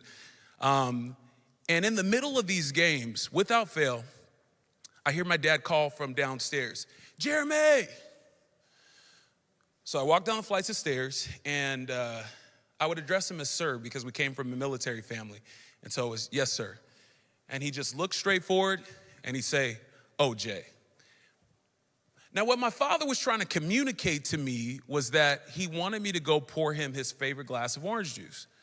Now, here's the interesting part about it, okay, and this is why I was lightweight disrespectful, for two reasons. One, if you're gonna interrupt me playing my video games, the least that you could do is form a complete sentence and ask me for some orange juice. And secondly, the kitchen was literally 3 steps away from where my father was sitting. But me being the son that I am, went and got his orange juice, brought it back to him. You're good? He's like, I'm good. I'm like, okay. I go back upstairs. 45 seconds later, I unpause the game. I'm continuing to beat my brother Joe in video games because he never won. And I hear, Jeremy again. Good old dad calling me back downstairs. I go downstairs. This time, he doesn't say anything to me. He just holds the glass of orange juice over the side table. Now, what my father is communicating is that I forgot to get him a napkin because the glass with the cold orange juice, the condensation might damage his dingy side table. Now, here's the deal. The napkin resided in the same space that the OJ did, 3 steps away. Me being who I am, the good son that I am, I went and got his napkin, placed it down. He puts the glass down, doesn't really acknowledge me. I guess my job was done. I go back upstairs. Another minute into the sticks. You know, this is a passionate game, okay? Me and my brother take video gaming very seriously. I hear, Jeremy! And this time I lose it in my mind. In my mind, I lose it. I go to the top of the stairs. I'm like, the kitchen's closed. Good day, sir, good day. And then I throw the remote down in my mind. I throw the remote downstairs for dramatic effect. Batteries went everywhere, in my mind. Because if I would have acted this act of treason out in reality, it would have triggered my father's PTSD. He would have came upstairs and I would not be here with you today. Like I see some videos online with kids and how they talk to their parents. I'm like, y'all got big guardian angels. I wouldn't have made it. But I digress. So I go downstairs. He doesn't look at me. He says, remote. What my father is communicating is that he would like me to grab the remote. Now, if the napkins and the orange juice were 3 steps away, the remote was literally half a step away. It literally went the chair he was sitting in, the end table with the glass and the OJ and napkin that I brought, and then the next chair with the remote. Now, I want to give him a side eye, but he has great peripheral vision, so if I would have gave him a side eye, he'd have handled me. So instead, I get the remote, I give it to my dad. I'm thinking in my head, you good? I couldn't even say that to you good. Sir, everything okay? Everything good? Okay. He nods. I go upstairs to serve. Now, here's the thing. As a kid, teen and preteen, okay? As a kid, I think I just did whatever he said, but as a teen and preteen, I thought to myself a lot when my dad asked me to do something, get it yourself. Again, thought. I didn't say that. I thought, get it yourself. But then as I grew up, I became an adult. I have kids of my own. I realized something, that my father served his country honorably. He even went to war to make sure that we were safe. My father served his family by providing and showing up consistently. So the least that I could do, even if it was inconvenient, was to go grab him a glass of OJ, grab a napkin, and hand him the remote. We're talking about service, and sometimes you don't like it, okay? And let's stay on that subject. There's some people we like to serve, right? If your girlfriend's like, oh my God, is Josh gonna be there after school?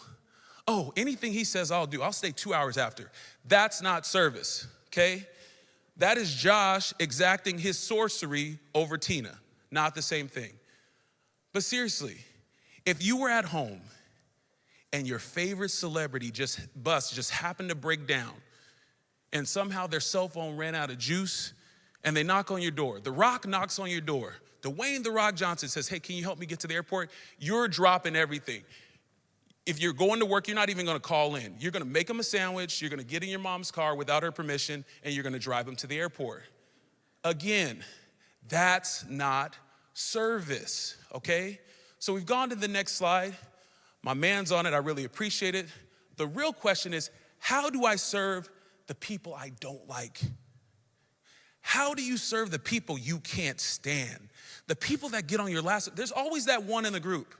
One of you were right here. I don't know who you are, your team knows who you are, and it's natural, okay? There's always gonna be somebody that you don't like to serve, and guess what? You have to be able to serve them effectively, okay? In my line of business, we talk about effective a lot. We throw this word around. We gotta be more effective, we gotta be more effective. Let's go to the next slide. Effective is just what I call the 5 C's, okay? To care, to communicate, to collaborate, to connect, and to be creative, okay?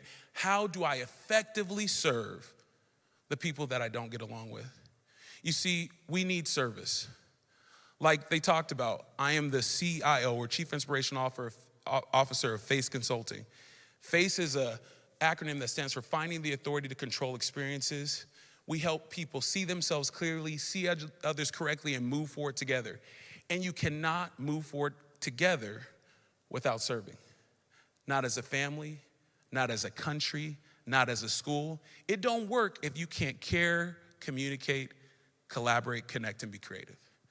So let's talk about the 2 models, because you need to understand how your brain and your heart works when you want to serve somebody and when you don't. So let's pull up the first model. Okay. Now what you're gonna see here is that you're always mentally and emotionally focused on something, that first icon. Okay, so you'll hear people say, that person's a thinker, or that person's a feeler. But actually, your brain and your heart are connected. When you think so fast that you don't even realize the thoughts that are coming through, they create emotion. So for instance, if you're walking down a dark alley with some of your friends, you're trying to pretend like you're not scared, but you are, okay? Because in your mind, you're thinking about the things that go bump in the night.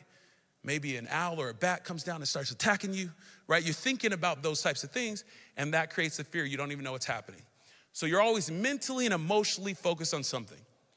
Then we move to your decision-making bandwidth, okay? When you like the people you're around, your bandwidth is your energy.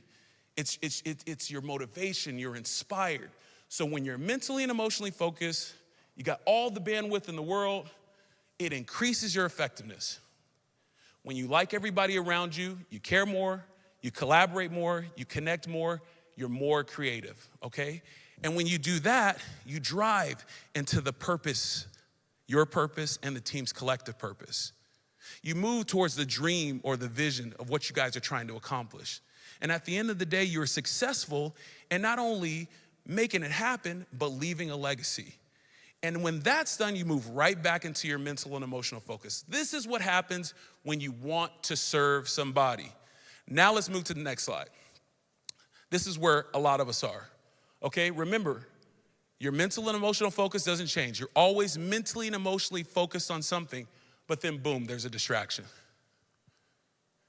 Like you came to the event, you came to class, you came home, you were ready to go, and boom, something happens.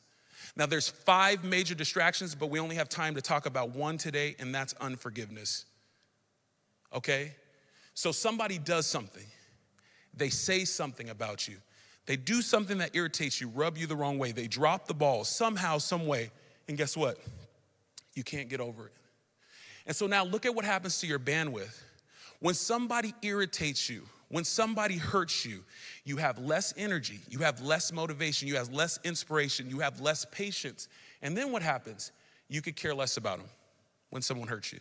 You don't want to collaborate with them. You don't want to talk to them. You don't want to communicate. You don't want to connect. You don't even want to be in the same room. And you can forget about being creative because you're thinking about what they did versus what you need to accomplish. So instead of moving towards the purpose of the team, instead of moving towards the dream and the vision and the goals you've outlined, instead of being effective about leaving your legacy, you move from that back into the distraction. You start to talk about what they did to other people in hopes that other people will take your side, right? You start to, this is the rumor mill. This is the toxic culture that can start when we don't let anything go. And here's the crazy part about it, that in our minds, both of those ways of thinking can be happening at the same time based on who's in the room. If you have multiple siblings, you might be cool with one and the other one you can't stand, right? And then what happens when you put both in the room? It gets uncomfortable. The same dynamic takes place. And this is dangerous because what this creates is a situation where people are like, choose my side, choose me. If you like me, you're gonna listen to me, you're gonna believe me. This creates a situation where we have hard lines. This creates a situation where we sit in silos, right? We separate ourselves from each other. And the only way that your team is gonna heal, that your school is gonna heal, that this country is going to heal is if we deal with the distractions that are dealing with us through forgiveness. Okay, let's talk about it. Next slide.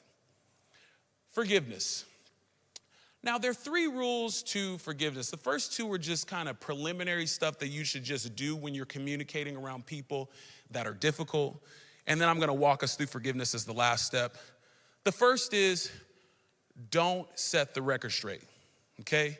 Setting the record straight is simple. It means, don't grandstand, don't cuss somebody out, don't put them in their place, don't make them feel small in front of people or alone, don't do it on social media. Like, don't put people in their place.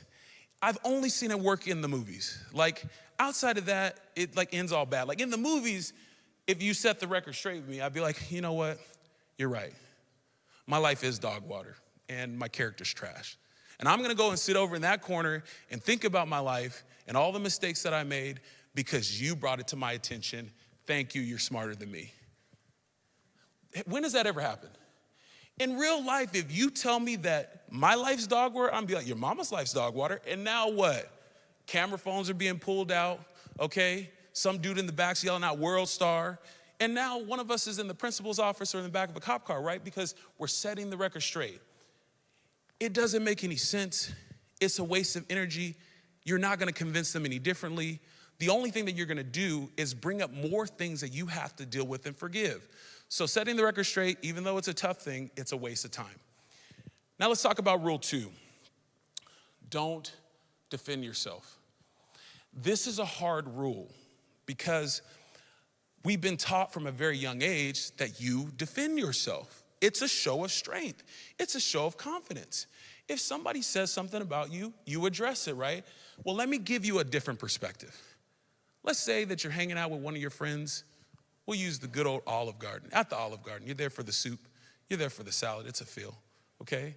And some two parents and a little 2-year-old comes up. The 2-year-old looks at you, looking at you in wonder and amazement, and you get close and you say hi, and then the 2-year-old says, "You ugly." It happens. Are you gonna get mad? Like, are you gonna be the kid like, no, look at your parents. You came from the ugly factory. How about that? You're not gonna do that. You're not that person. You're not gonna get offended, right? But the moment that one of your peers or the moment that one of your parents have an off day or the moment that, one of your friends can't be there for you, you decide to wear that with what? Then now we're offended. Let me give you 2 little pieces of advice when it comes to defending yourself. 1, everybody, and I'm talking about everybody on this planet, acts like a 2-year-old from time to time, okay? And 2, there's no difference between what the 2-year-old said and what the person that you know and respect said. It's the value that you attach to it, okay? So when you decide to defend yourself, you're doing what we're talking about, where you're getting yourself to a space where you can't connect, collaborate, communicate, basically be there for the people that you're called to be there for. So again, step 1, don't set the record straight. It's a waste of time. Step 2, don't defend yourself. It's a waste of time. Now let's talk about forgiveness. Let's move to the next slide. People often will tell you to do things like be patient, be kind, forgive, but they don't tell you how to do it. Your Uncle Jeremy's gonna tell you how to do it, okay? Forgiveness is 5 basic steps, okay? And I'm gonna give you an example of it to close out. But the first thing is you state what they did. Bob, I forgive you for blank. What is it that they did?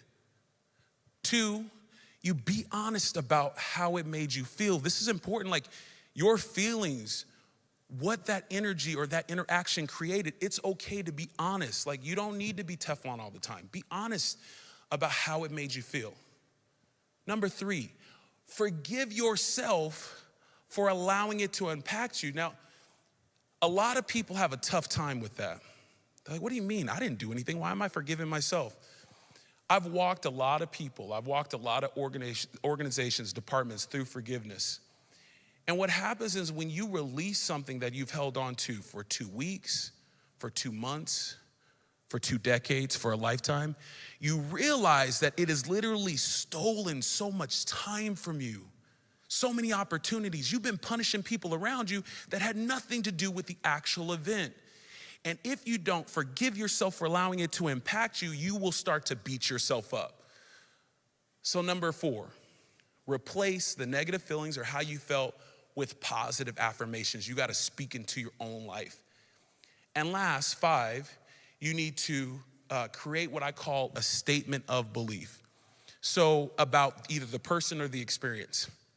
So a statement of the belief is like, I have a son, my son Caleb. He's no joke. He goes into the pantry all the time. He's the pantry thief. We all have one in the family. And, boxes of Rice Krispie treats will just go missing. Now, I could sit there, and I've told him, stay out the pantry. I'm not gonna cut him off or write him off because he continues to steal from my pantry, right? I'm not gonna say that, you're not gonna be the best thing since sliced bread one day. I'm still gonna believe that he can be great even if he gives me an example of where he's not being, right? So that's that statement of belief, okay? Now, I'm gonna walk you guys through this by giving you 2 examples from my own personal life. Because whether you forgive somebody that's on your team or in your family or at your school, it's all connected because whatever you let inside stays with you wherever you go. So both of these examples came to a screeching halt my freshman year of college. And they involve my grandfather on my mom's side and my grandfather on my biological father's side. So my grandfather on my biological side, he has a heart bigger than this room. I immediately fell in love with this man. I know it was love at first sight. He lived only a few blocks away from me, and yet I could probably count on one hand how many times I saw him as a child. I thought it was unfair. I wasn't okay with it.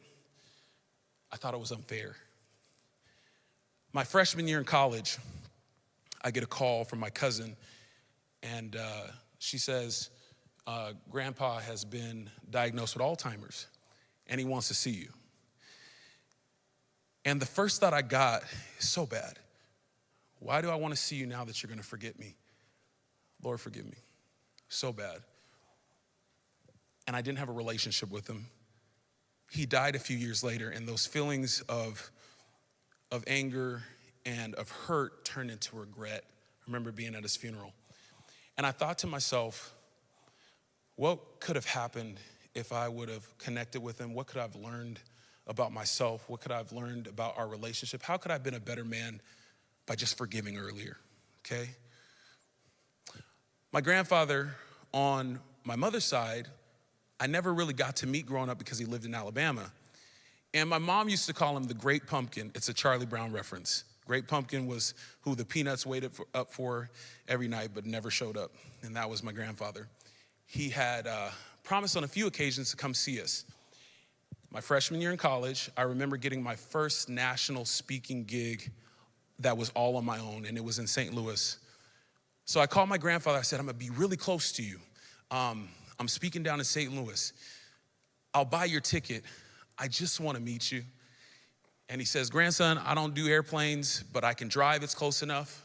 I'm like, fantastic. So I paid for a hotel with my own money. I told everybody at the conference, they were super excited.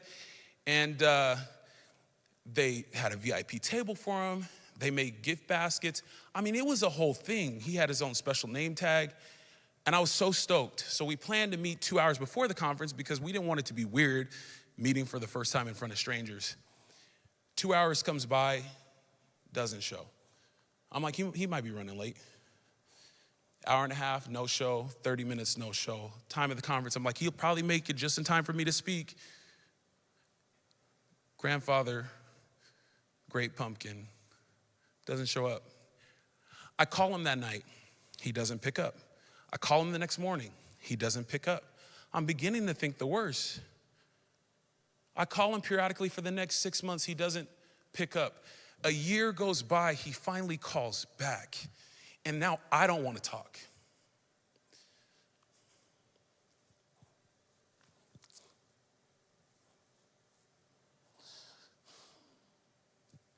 And then he dies.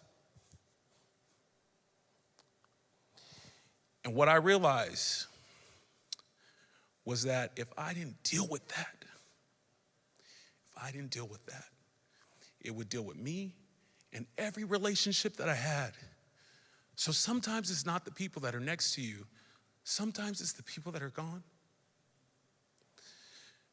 But here's what I know.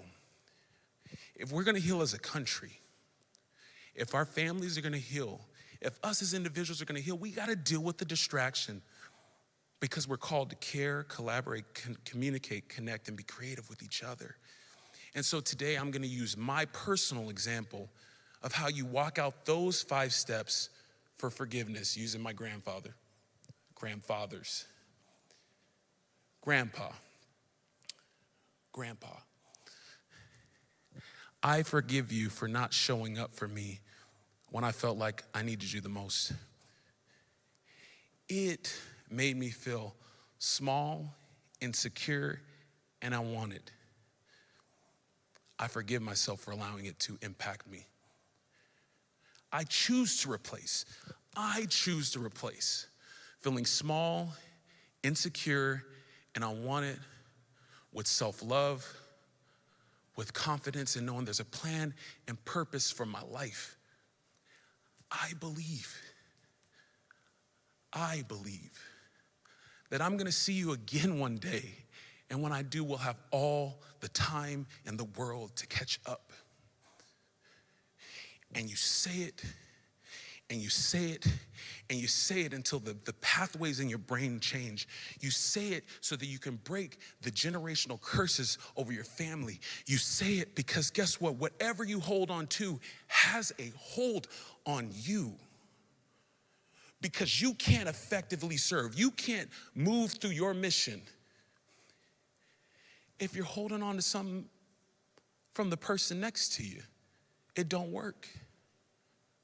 It does not work because your dream is bigger than what happened, because your purpose is larger than what they did, because your legacy is more important than a stupid moment in time.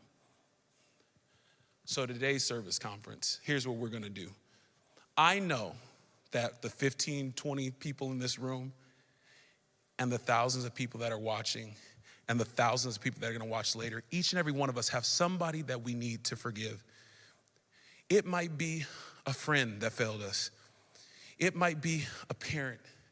It might be somebody on our team. It might be somebody that we come in and work with every day and we share coffee, but we can't stand them. It might be the person that you're spending the rest of your life with. It may be an ex that you can't get over. I don't know what it is. But here's what I do know. It's time to release it. It's time to let it go. So I want each and every one of you watching now, I want you to come up with a name. Feel free. You can write it down if you want to. You can think it in your head. Maybe the person's in the room with you. Don't say, hey, I need to forgive. Like, don't do that. There's somebody, somewhere that you need to release. And when I say this, forgiveness isn't about relationship. It doesn't mean that you have to be buddy-buddy with them. And it definitely doesn't release them from what they did, but it releases you from what they did. So come up with a name, come up with a name, come up with a name.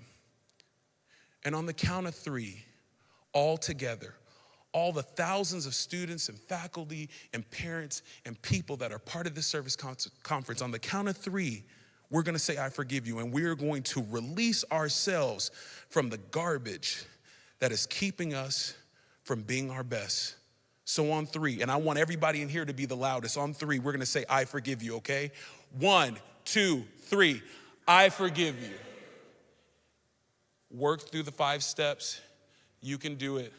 I'm Jeremy Rubin with Face Consulting. Thank you, Service Conference, for your time. Love you guys.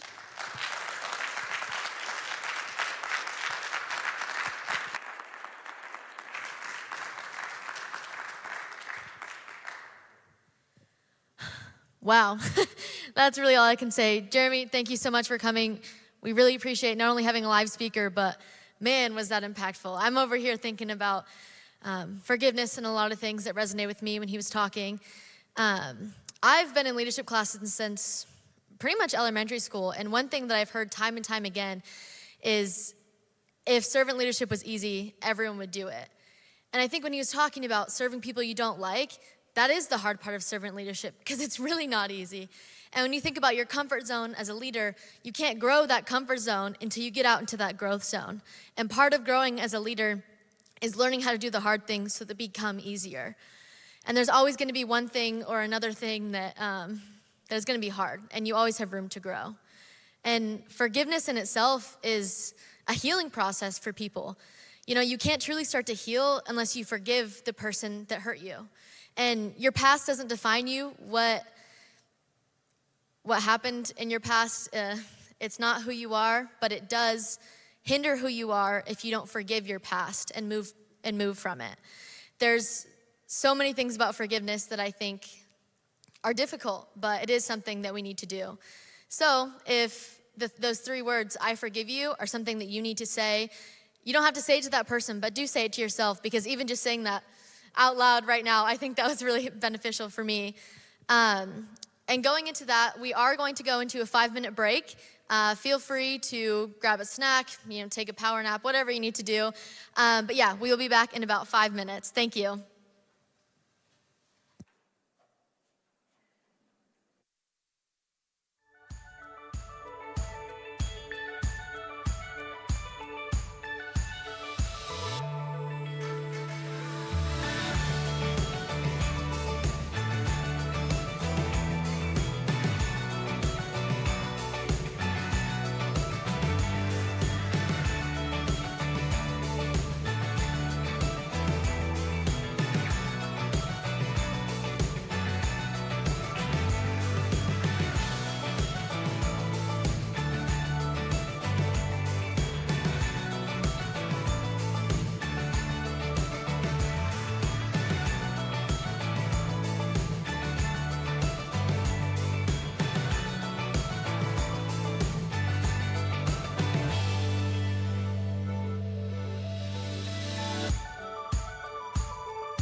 I hope everyone grabbed a snack, did whatever you need to do. Remember to keep taking notes. Now I would like to welcome back our student panel for a video on empathy. Well said. Connects really well to the next thing we want to talk about today, which is empathy. So I'm interested in how we're thinking about empathy right now. I'm interested in thinking about what you think it looks like presently in the current realities of the world to empathize with people, particularly people that are different than you in different ways. And can we still show empathy even when we're in a physically distanced kind of world? Jalen, I'll start with you.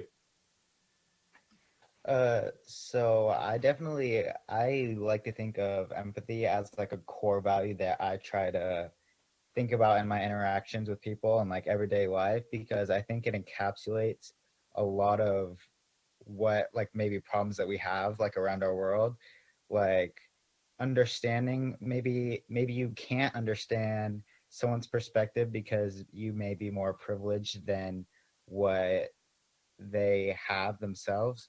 But I think that trying to understand the outside looking in or the inside looking out, understanding that perspective is definitely makes you feel more and want to care more for the people around you.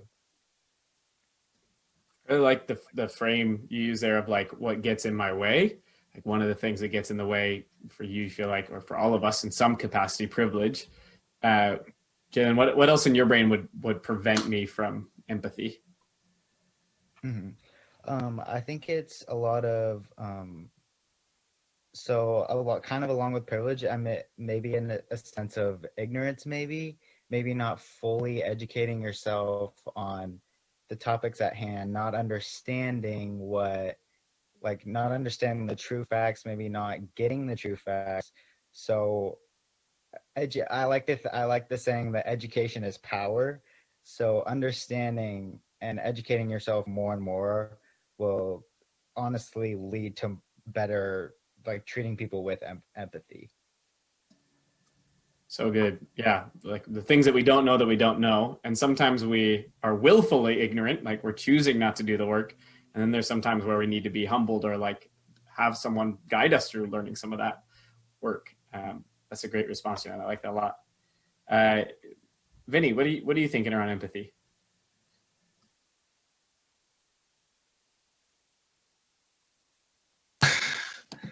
I didn't really. I need to look at my notes real quick. That's all right. I feel like I need to look at my notes for empathy all the time. I'm like constantly like, what am I doing in this world to relate to others more effectively? Let's, for the time being, we'll come back, Vinny, in a bit. Brevik, how about you? So yeah, empathy is really important, and it really is like a core value. And I find it comes pretty naturally if you just understand that it is how the other person is, even when they're different from you. That's who they are trying to be, and it's the opinions that they value. And so as you may not value them, it's what they value, and you kind of just have to respect that. That's so good, man. I like, I was a theater kid myself, and so I think a lot about like when people light the stage, and then the people that are on the crew, they'll put like gels in front of the light to change the color that's being projected on the screen. And I think a lot of like empathy is sometimes like looking through one of those gels. It's just another way to look at the world. So I like that you said that that's like a perspective that you look through, is that like another person is just doing the things that they believe or care about.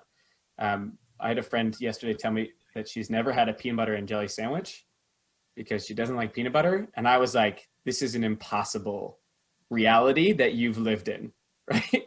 And yet, like, this is her very real life experiences. And it's so hard, like that, like thought process of someone else living a fully different life than me that allows them to arrive at totally different values, things that they care about, things that they think about, is like, I've had PB&Js my whole life and you haven't. And that is a weird truth to operate from. Margarita, what about you? Yeah, I think throughout this entire pandemic, we heard a lot, have difficult conversations. And I think that's the biggest thing about empathy. How are you going to get to know someone? How are you going to understand the person if you don't take the time to talk to them, you know? I think a lot of times through the socially distanced thing, it happens through the screen, through a post, and our automatic response is either confusion or anger. But I think the number one thing is just taking the time to truly care about the person. I think, Houston, you just said it right now about talking about aloneness makes you feel less alone, right? And I feel like that can integrate anything and everything. The more you talk about it, the more it's like, oh, this is okay. We may be different, but I see those differences. I recognize them and I understand them and I accept them, you know? So I think that's the biggest thing about empathy. So good. Yeah. As we're like thinking about, you know, at Character Strong, we try to figure out how we teach things like empathy, which is really frustratingly hard. It's one of those things where like, we kind of know it's good, but like, how do you actually get better at it? And I'm a big word person. I've always liked words. And a lot of times we talk about empathy as perspective taking.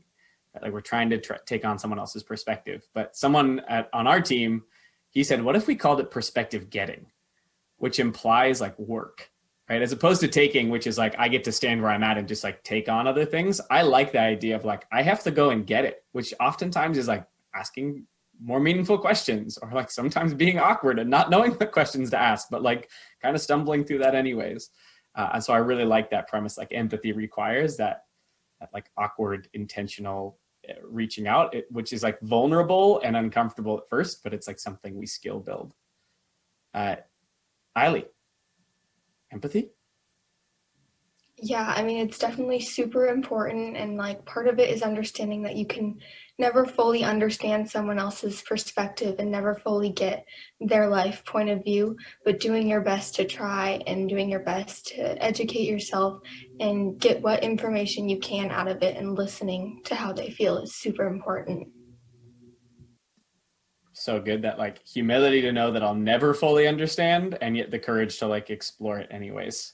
It's like, that's the hard work. I really like that, Eiley. Vinny, how you feeling? I'm not really confident in the answer I gave for empathy. That's okay. Yeah. What is a question that helps you feel understood? I have you muted still, just so you know, just in case. A question that helps me feel understood. Yeah. It's probably like, how are you? You should see like, you know, how you're feeling, just, you know, what your mood is. Sometimes it's how that question gets asked too that's important. One of my best friends, his name's Esteban. He says we're all 2 how are yous away from a breakdown. She's like, how are you? Fine. How are you really? I'm glad you asked. You know, and I think anytime we get something that's repetitive, like how are you, how's your day, what'd you do today, we have all these like scripted answers. And so sometimes empathy requires us breaking through the script to say, no, I really want to know, or what is something that made you feel this today, or whatever that new narrative is that breaks through our conditioned responses so we can truly connect with each other. My last thought, and Jalen, I think, alluded to it really well, which is like these things like get in the way. I think it's almost always a more interesting question to me. I don't know why this is how my brain works, but it's like, as opposed to like, how do we do a thing? I think all of our brains kind of naturally tend towards like, well, why don't we do things? And the research tells us that the biggest barriers to empathy are anxiety and fear. So when anxiety goes up in our life, empathy goes down, which makes sense, right? Anxiety tends to be like a self-oriented feeling. When I'm worried about what's going on in my life or my homework or my sleep or my family or my life, my community, all of those things, they're always about like how it affects my world. And the more worried I'm about my world, the harder time I have at thinking about yours. And so it's one of the reasons, and we're going to talk about it today, but like why mental health and the conversations around mental health are really important. Not only because we want to be mentally well and mentally healthy in this world, but also because if we don't know how to effectively do that, collectively, empathy also decreases. So not only are we more anxious, but we're also more lonely and disconnected. That's a problem. So let's figure out how we get to the root first. What a powerful conversation there from Houston and the student panel. As I was starting to reflect a little bit and think about what was being said, a couple things stood out to me. One being that one of the students had mentioned that empathy, he used the word, comes naturally when you seek to love people and you seek understanding from people that are different. And I love that idea of it comes naturally. That empathy is not this crazy, weird, abstract, out there idea. No, empathy is actually a part of who we are as human beings. We just have to find ways to tap into it. So let's think a little bit about what might be holding us back from being able to tap into our empathy. One of the points they mentioned was the idea of ignorance, whether willful or whether just because of the situation you're in. But I don't think ignorance is definitely an excuse. Just because you don't have the knowledge doesn't mean it's not out there. I think it's time that we hold ourselves accountable to using, as they said, education, which is power, because that can lead us to deeper and harder conversations so that we begin to learn to understand people and continue to be empathetic. But what does this mean for us now? Because we can talk about empathy all we want, but just like anything else, if we talk about it but we don't do anything, it's not gonna get us very far. And I loved what Houston said with his team with Character Strong. They mentioned the word perspective getting, which means you actually have to do the work. You have to go somewhere. So how can we start perspective getting? I want you to think just for a second, what can you do today, tomorrow, this week to start perspective getting? Maybe it's looking up some research articles and doing a little research about what's happening in the world. Maybe it's having a difficult conversation with a family member or a close friend. Maybe it's just asking your teacher a hard question.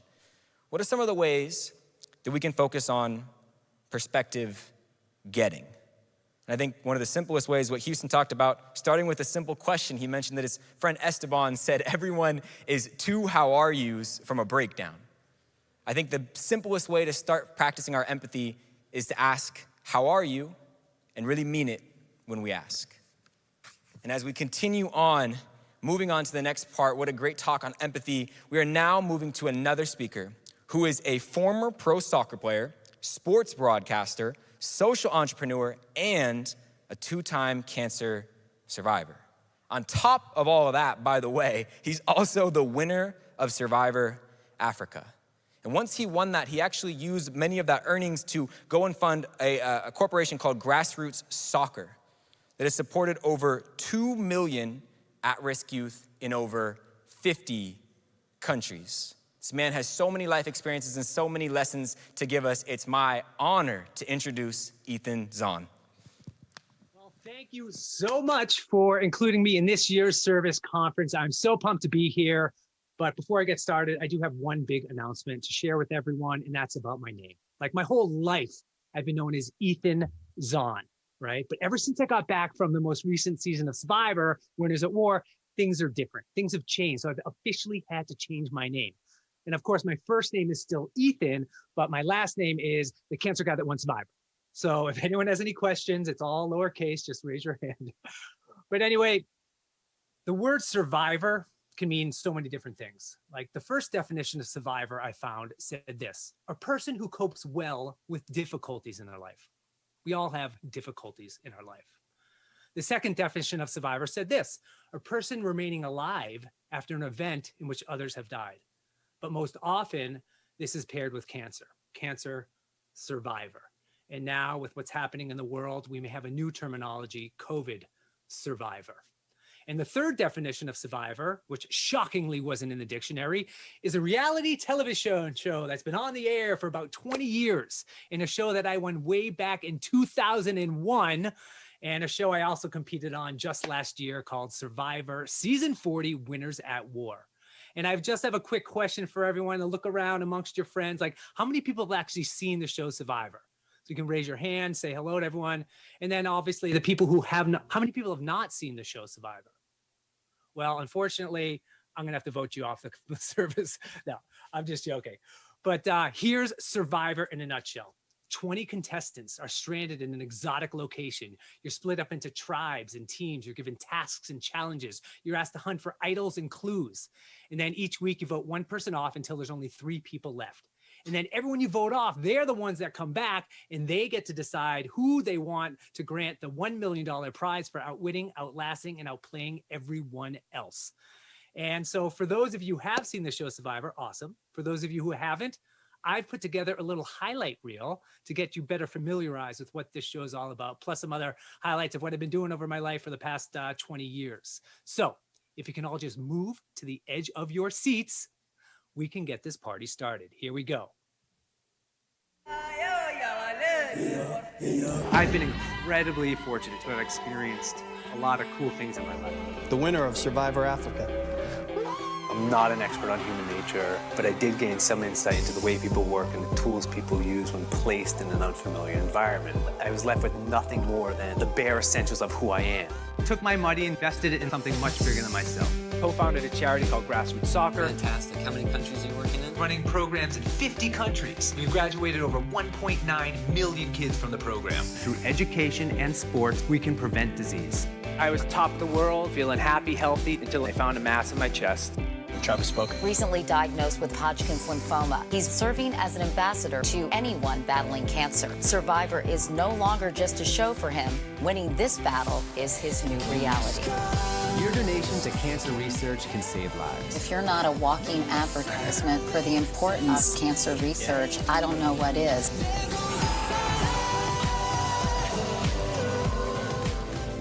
Today, I'm kicking off Grassroots Soccer United 550-mile trek from Boston to Washington, D.C. Everything's on, and welcome to Earth Tripping. Survey said, Did you only want me dying? Shalom, everyone. I'm in Israel. Ethan is one of those truly inspiring guys, and Survivor is not the only thing that he has conquered. That mentality was there. It was a do-or-die game. We're all survivors on this earth. It's not about how or when we leave this world. It's what we do to make the most of each day in each crisis while we're here. I was diagnosed with Hodgkin's lymphoma. I remember dreaming and praying that I'd be alive long enough to play Survivor again. And so it is a miracle that I'm sitting here today. Next week, Ethan returns for war on CBS. All right, so that's a little Survivor for everyone. Just so you know, my mom thought that video should have been about 30 minutes longer, so you're all pretty darn lucky right now. So Survivor changed my life. And the experience I had on the show touched on every part of me as a human being: mental, physical, social, spiritual, environmental, similar to the way that high school can challenge you or change you. And winning Survivor and beating cancer are the defining moments of my life.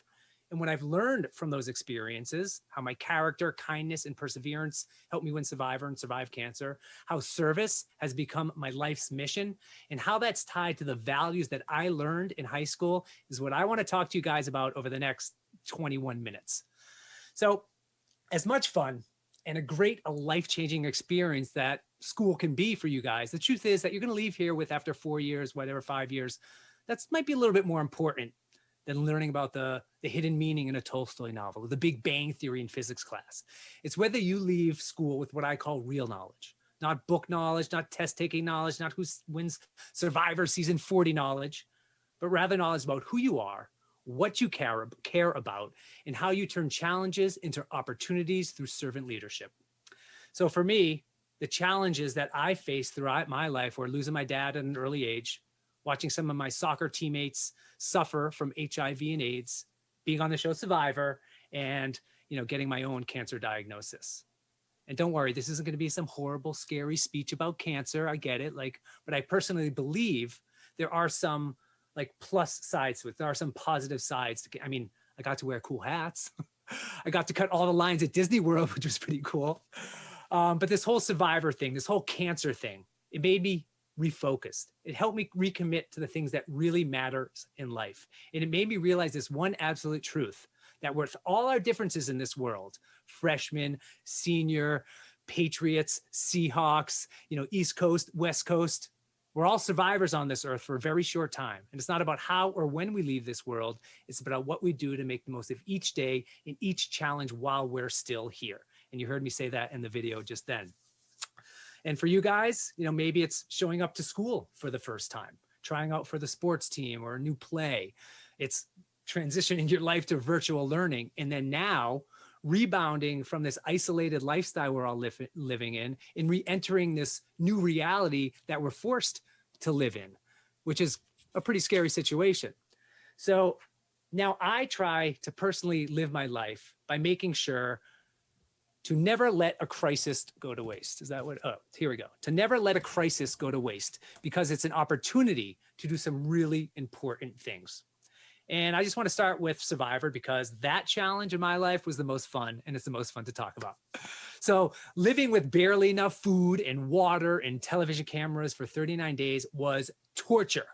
But the real challenge came when all of a sudden I had to figure out, what do you do when you suddenly win $1 million? Not a bad question to have to answer, right? And I encourage all of you, wherever you are right now, look around, share some ideas on like, what would you actually do if you won $1 million, right? Not a bad question to have to answer. And for myself, I had a lot of great ideas. The best idea I came up with is to go out there and pay the Kardashians to shut the heck up. Season 20, can you believe they're in season 20, everyone? But anyway, I invested my money in something much bigger than myself. I co-founded a charity called Grassroots Soccer, and we're a teenage health organization that uses the power of soccer to help young people make healthier choices in life. So let me give you some background on how all this grassroots soccer got started, because I think it'll give you a better understanding of why I've made some of the choices in my life and why I'm hanging out with you right now, right here. So before Survivor, I lived and played professional soccer in Zimbabwe. And when I first arrived to Zimbabwe, one of the strongest memories that just sticks in my head was of all the graveyards there. Because my team, the Highlanders Football Club, we'd all smush into these tiny, wet little vans and travel these long, long, dusty roads to get to our away games. And I just have these images in my mind because some of the headstones in these graveyards were perfectly organized, one right after another, like we see here in the United States. In other areas, there were these like wooden crosses piled high, overflowing on the streets. So I asked one of my teammates, like, hey, dude, like, why are some people buried like this and other people buried like that? And he looked at me and he says, well, that's where they bury all the people that die of AIDS. Wow. To see a physical representation of everyone that's dying of this disease was shocking to me. People are dying. Everyone knows why. No one's doing anything about it. And this was the first time I saw how one disease was destroying this community. And I saw the pain and suffering, and I had compassion for all these people touched by this single disease. But at that time in my life, 27 years old, didn't have a lot of money. I'm thinking, I can't, like, what can one person do to help this massive problem in all of Africa? So you know what I did? Nothing. Said, it's not my problem. Someone else will deal with it. It's in a land far away. I ended up returning home to the United States to continue playing professional soccer here. And of course, I had some like, you know, I paid a little closer what's going on in Africa. And I started seeing all these statistics about HIV and AIDS. And listen, I'm not a stats guy. That's why I played soccer in the first place. But these are pretty shocking numbers and still did nothing. And it wasn't until about a year after I returned home when I got a letter from a teammate telling me that my friend Amon and my friend Ninja had passed away from AIDS. And Amon is the guy sitting right next to me with the cap on, and Ninja's the guy under the guy with the cell phone. And this like hit me hard. You know, this shook me to the core. Like I was a backup goalkeeper. Amon was a starter. I played and lived with this guy for a year. And these stats and these stories and everything were scary to me for so long because I was completely scared of death because, like I said, I lost my dad at an early age. And these statistics, they kind of numb you to what the real problems are. I mean, look what's happening in COVID right now. Like every day on all these news channels, you see this many deaths, this many cases. Like they're not just faceless numbers. These are your friends, your family, your coaches, your teammates, your teachers, right? And I'm not trying to be the voice of gloom here, everyone. I'm speaking out because I have hope. Like I do, I have a lot of hope. And for me, that hope came in the craziest place on earth, which was the TV show Survivor. All right, so fast forward from this moment in this picture right here. It was about a year and a half, and I got asked to go play on Survivor again. And this time I was brought back to Africa, but this time to Kenya, where I won a reward challenge, where I won those 2 goats right there, which I wasn't so happy about. But I got to take these goats to this little village of Wamba. And before I left this village of Wamba, I got to hang out in the parking lot of Wamba Hospital. And while I was there, like all these little Kenyan children came out and they were touching my white skin. They were playing with my Jufro, you know, like they had never seen anyone like me before. And that's when I busted out this, a little mini hacky sack, a soccer ball. This was my luxury item. And back in the day on Survivor, you're allowed to bring one item from home that reminds you of your life away from the game of Survivor. So of course, I brought a hacky sack. And I also brought this because this was a toy that my father had given to me before he passed away. And the interesting, I started playing hacky sack with these kids, and we're laughing and we're smiling and we're connecting through the sport that we both love and a language that we understand. And before I left this parking lot, I asked one of the nurses, like, why are these kids just chilling out in the parking lot of a hospital? And she looked at me and she says, these are all the kids that are HIV positive. I was like, wow, here we go again. Here I am in the middle of this game, this cutthroat game of Survivor, and I had this real life experience. And what's interesting about Survivor is what I wasn't prepared for on Survivor was the loneliness and isolation of being stuck in the middle of Africa with no friends, no family, no computers, no cell phones, no Wi-Fi, nothing. Like all I had with me were the clothes on my back and this one luxury item of choice. And the interesting thing is that once all my distractions were taken away from me, I was left with nothing more than the bare essentials of who I am. And once I became aware that this knowledge of myself is all that one needed to survive and prosper, I ended up giving my hacky sack away to one of the little Kenyan kids. Because I realized that this small gesture of giving it away made such a huge difference. A toy to him, a luxury to him, was a toy to me. And it wasn't until I felt that real human connection, until I saw the glee and the laughter and the joy in this little boy's eyes, did I truly understand. And I know my dad would have been okay with that decision, but I learned that by giving and caring and serving another individual, I experienced far more pleasure than this toy could ever bring me. And thanks to the magical world of television, I actually have this moment on film, and I'd love to show it to everyone because it makes me feel all warm and fuzzy inside. So here we go. This is the moment that changed my life forever. I brought this hacky sack as my luxury item, and like, when am I going to use this? And so then we just started, kicking it around and playing. 3, 4, 5. I'm sure they're like, how the hell does this kid know how to do this? Because I'm sure they don't see many white people that can play soccer or hacky sack. The smiles on their faces were, amazing, and I think I made their day. And then as we were leaving, I threw it to one of the little ones, and I gave him my hacky sack, and he's like, oh, thank you.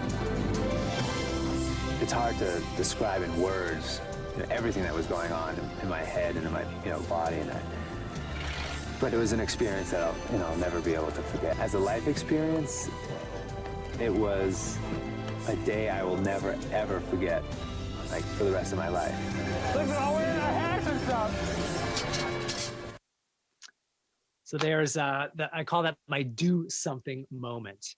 And without ever really knowing it, I brought all the things to Africa and to Kenya and to play Survivor that I needed to survive, because it was just me and my guts. Once you take away food and you take away water and you're tired and you're hungry and you're thirsty, your true colors come into focus. And all that was left was my character, my kindness, and my perseverance. And these are the same values that you live by as students, leaders, and members of the service community.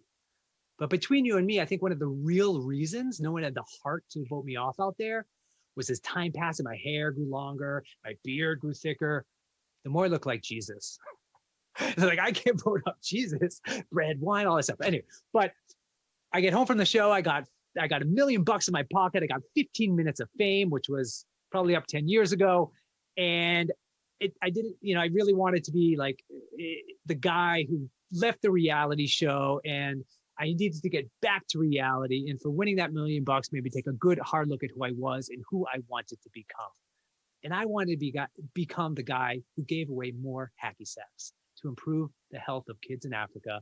So I co-founded a charity called Grassroots Soccer with a couple of my soccer teammates of mine. And basically what Grassroots Soccer does is we are an adolescent health organization that uses the power of soccer to educate, inspire, and mobilize youth in developing countries to overcome the greatest health challenges and live healthier, more productive lives. Basically, the way grassroots soccer works is we're using the world's most popular sport in the heroes, in the leaders, in the role models that this sports creates to break down barriers, build trust, and educate young people on adopting healthier behaviors. And the way we do that is we train peer leaders in the community, professional players, professional coaches, and we train them with the curriculum that we developed, and then we send them into the classroom to deliver these like health exercises. And we're a youth-led organization. And what that means is we're always trying to work with the young people to figure out like what's really going on. And then we work with them again to try and fix it. And that's why grassroots soccer is so effective. We make learning fun and cool so it sticks and students can internalize it. Like if it's going to be cool and create change in this world, it's got to come from you guys, the people that we're serving. And so like, just like what you're doing here at Service in this conference, we're doing at Grassroots Soccer. Like we're creating leaders grounded in diversity, equity, and inclusion, because we believe that these values are critical in developing a successful generation of young leaders. And we're working in 60 countries. We've graduated 13 million kids from the program, and it's something that I'm incredibly proud of, and we are as an organization. Sports is the route I choose, but obviously any route you choose to save lives, to lead and serve others is the right one. We were just like 4 soccer dudes, like literally 4 guys. We had a good idea and we were brave enough to try something new, but also humble enough to know that we're gonna need a lot of help along the way from the community around us. And I just wanna make a side note, like, do not ever think that one person or a few people do not have the ability to change the world. Servant leadership isn't a role, it's a mindset. It's the commitment to discovering and living your own greatness and then inspiring greatness in others. And it's our values and our relationships that really dictate who we are and how we lead. And it's the way we treat one another, and it's the way we interact with the other people that determine how far and how well we'll go in the game of life right here. Survivor's a game of relationships. Sports is a game of relationships. Work is a game of relationships. Being in school is a game of relationships that you guys need to survive every single day. And my first experience at being a true survivor was when cancer came into my home and it took my father away from me. And I was your age at the time. I was 14 years old. And all I wanted to do was just go into my room, sit in a little ball and not come out and play or talk to anyone. But it was my family, my friends from high school, my teammates, the community around me that reached out and embraced me and my family. And I'm I think a sophomore right now in high school. I'm the guy in the far right in the Clark University sweatshirt, but this is the crew. This is the crew that came and supported me after my dad died. And this is the same crew that came and supported me when I was diagnosed with my own cancer. When I was 35 years old, I was diagnosed with a rare form of blood cancer called CD20 positive Hodgkin's lymphoma. Trust me, I never heard of it either. And when I got diagnosed, it's literally like some guy just punched me in the stomach and then like ran away laughing. And I've never felt so scared and alone in my life. And as a patient, it's really hard to articulate what it feels like to be seriously ill. You know, it pays to have a positive outlook, rah, rah. But when your entire team of doctors try multiple ways of healing you that don't work, you panic, you freak out. I felt like I was in the middle of Africa playing Survivor again, but this time it was for my life. I was running out of options. I was scared. I was pissed off, and like I didn't want to die. And this is when I prayed. I prayed for a silver lining, a ray of light. I prayed for a glimmer of hope. And do you know what hope looks like to a cancer patient? It looks like successful cancer research and people showing up. Think about that. Showing up. Like, if you can put yourself in the shoes of a cancer warrior like myself, think about how cool is it that there are complete strangers out there running a marathon, selling cookies, riding a bike race, doing whatever they're doing to raise money for cancer research that funded a drug that saved my life. To me, that's inspiring. And I'm in a really unique position here because I've been on the giving end of charity and service with my grassroots soccer, and I've been on the receiving end of charity and service because of cancer. I've seen this world. I lived this world from both sides for a really long time. And I can tell you this, every little piece of this giant master puzzle matters. And now that I've survived, I'm inspired to turn my personal cancer crisis into an opportunity and make my battle public and become a voice for the young adult cancer community. And since I've shared my story, about 28 people have reached out to me and they said, I saw you here, I saw a tweet there, an article in People magazine there. And because I saw and heard about your symptoms, I went to the doctor and I got diagnosed. So playing some role in getting people diagnosed early or helping them manage their cancer care has made it worthwhile for me to share my journey. And it helped me to help others. It's that simple. Focusing on the plight of another human being literally helps you heal. And nothing creates comfort and confidence more than knowing you're not alone when facing a life challenge. And this is important to know because of what's going on in COVID. We're all adapting to this new set of circumstances where we're forced to grow and we're forced to adapt as we respond to these new parameters. And this feeling of uncertainty is driving us all mad. I know it's driving me mad. And it's causing a lot of other feelings to bubble up, especially in my life, the feeling of sadness, heaviness, fear, anxiety. And that's like a natural way to feel. Don't worry about if you're feeling those things. Our bodies were designed that way.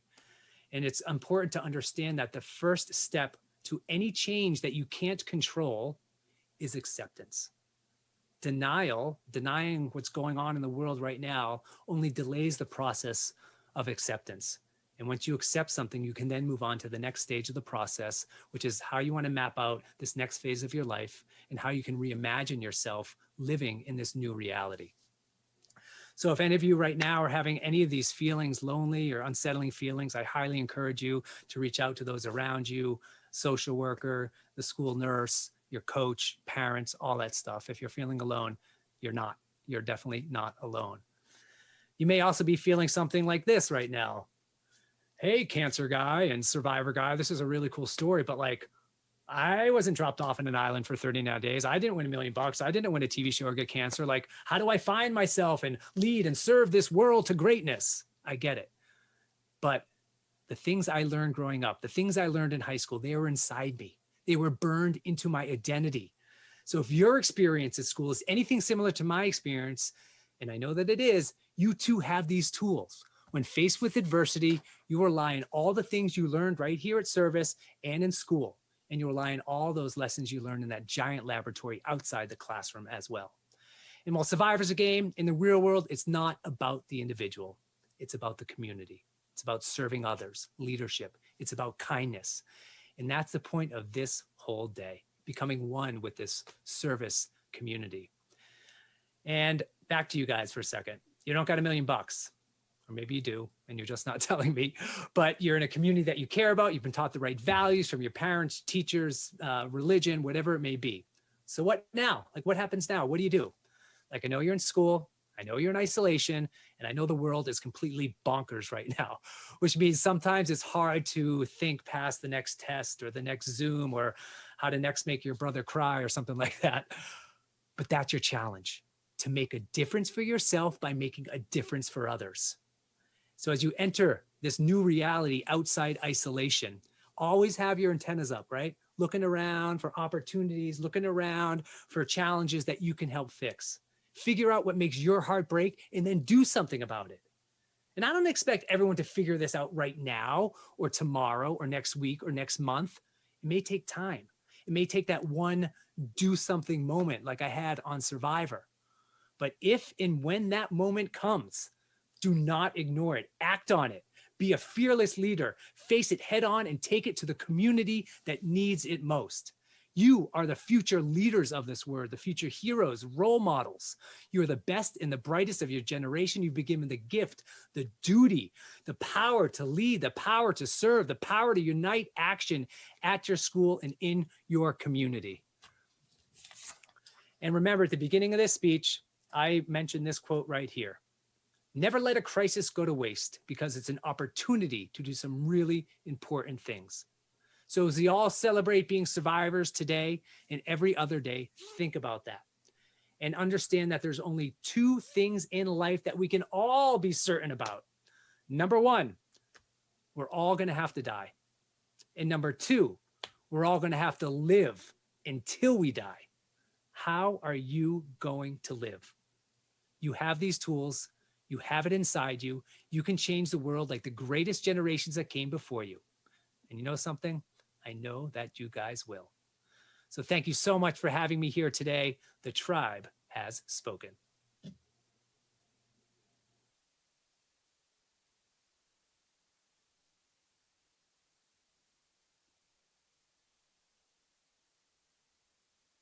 Well, I was on a detrimental path of failures.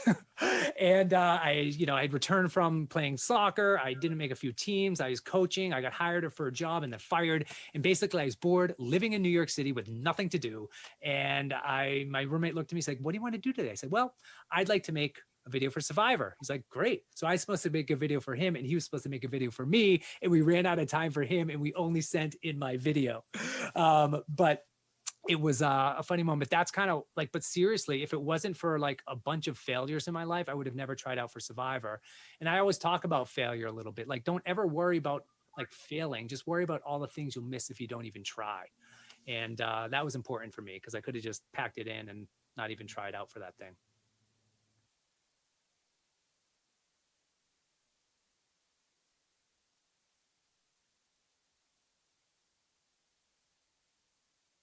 Well, I mean, Survivor Africa, I mean, I won $1 million in that one.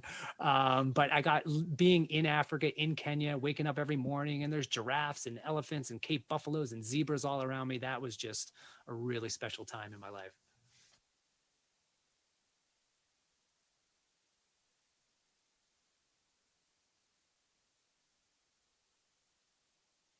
Well, the favorite tribal council moment in all of the Survivors was this most recent one where, I mean, I didn't go to many tribal councils because I got voted off early. Spoiler alert. Sorry, everyone. Well, basically we were at tribal council and someone was hiding a idol and we wanted to kind of like flush the idol out, and Boston Rob had everyone dump out their bags to see if anyone's idol fell out. And that had never been done before. Like, one, I can't believe they said yes to dumping out their bags, but the fact that he even presented it was just epic moment.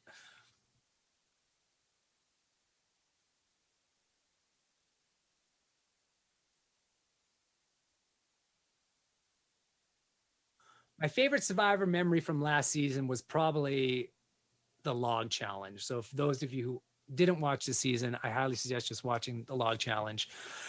Basically what happened was we had to go up to the top of this giant hill and collect 20 logs, but one log at a time. And after log like 12 or 13, I passed out. They called in medical and there was a chance that I wouldn't go on. And I was competing against 3 other women who were just crushing it up and down. And here I am lying on the ground.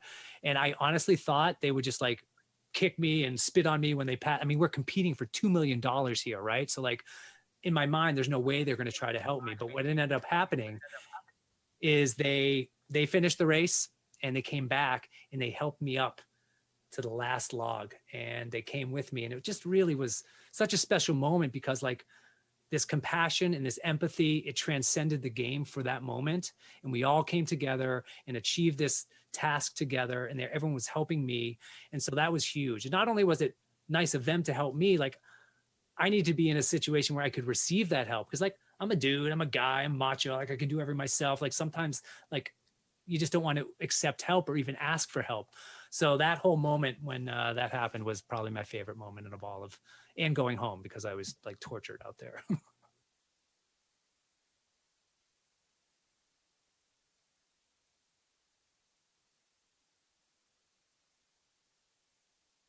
That's a loaded question. We need a whole nother Zoom session for this one. But how has my life changed?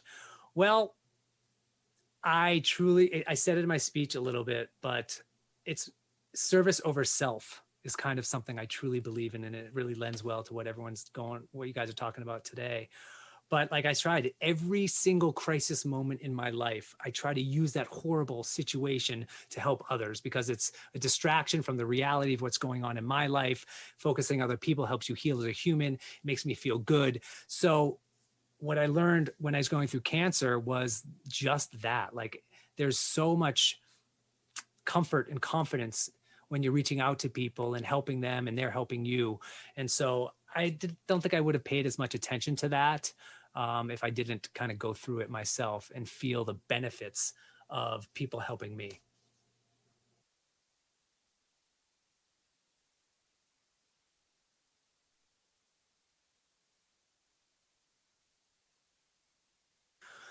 The biggest takeaway, well, one, I'm incredibly excited and happy that we're not in like the year 1918 when that pandemic happened, right? With no like internet, refrigeration, like they had to write letters to people that didn't even get there. Like we got so much exciting stuff happening. So in terms of a historical reflection on what's going on in the world right now, it's pretty awesome that we're in isolation right now with what's happening in modern technology. So that's one thing. But I was really inspired by seeing how many people like adapted and shifted their life to create new opportunities for self, new bonding, creating new communities for themselves, trying new skills, leaning on their neighbors, helping other people who are suffering and struggling. So all this like action and all this service to other people has really been super inspiring for me. Everyone's all actors and actresses, chefs, artists, everyone giving away free stuff, shifting our life online to the virtual. I think there's just this overarching communal like agreement that we all just want to try to help each other through this horrible moment. And it gets to the point where like no one's alone. We're all going through the same exact thing at the same exact time. So if you're feeling lonely and isolated, there's someone else going through what you're going through. So I encourage everyone to reach out and connect with others. Thank you so much, Ethan, for that amazing talk. As a big fan of Survivor, it was so cool to hear him and his story and his vulnerability and honesty with kind of the things that he went through and the things that he continues to do with the rest of his life that he's been given. One thing that really stuck out to me is this idea that we are all survivors. If you've ever heard the saying, everyone's going through a battle you know nothing about, it is so true. There are so many people that are survivors in so many ways that you have no idea. And every person you meet has a different story. They have different battles, and we need to appreciate that and kind of understand that. Also, never letting a crisis go to waste, I think is a really important topic.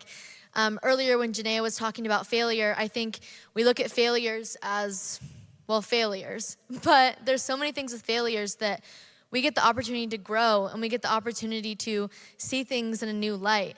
And so even when we are in a crisis or in a time of need, there's so many things, little silver linings here and there that we can find that help us grow as leaders.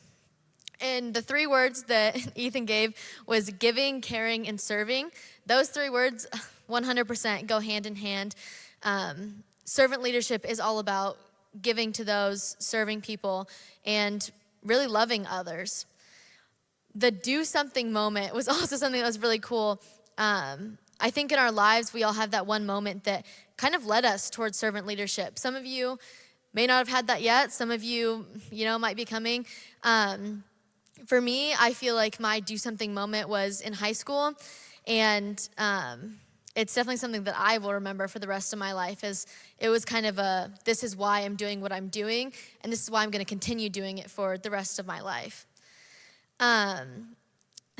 Also, servant leadership isn't a role, it's a mindset. This is huge because I think, especially in leadership, you have positions all the time and titles kind of come around. You can be a coordinator, you can be president, whatever it is, that role does not define you as a leader. It's how you act towards others. It's your mindset as a leader that defines who you are. It's not the position, it's not the title, it's those little actions that you do throughout the day that really make you, you. And when you think about the world as a big puzzle, we are all little pieces. Ethan touched on that, and I think that's a really cool way to kind of show that even little things that you don't feel like they matter, they are a part of a bigger picture. Even if you can't see that bigger picture, those little puzzle pieces end up coming together to make the big puzzle. And so as we move forward, I just want us to think about how we as leaders can continue to grow. And Ethan asked the question, how do you want to live? And I think that's a really good reflection question to think about as we're moving forward. And so next, I want to introduce our student panel again for a talk about service in quarantine. Figure out how we get to the root first. We'll get to mental health in just a minute. Before that, let's talk about that process of connection through service and sacrifice. So category of like, how do we serve people? How do we sacrifice for people? The question is, how are some ways you've learned to serve and sacrifice for the people you influenced during the pandemic? We know that leadership is influence. We know we're kind of influencing all the time, but proximity matters. Like we've spent more time around less people and we have more influence in some of those spaces than maybe we did before. So what have you learned around service and sacrifice? And I know, Margarita, you're passionate about this one. Why don't you take it away? Yeah, passionate. I feel like one of the biggest things, a lot of people here will have heard about character strong, the upside down triangle, service and sacrifice, love as a verb and action.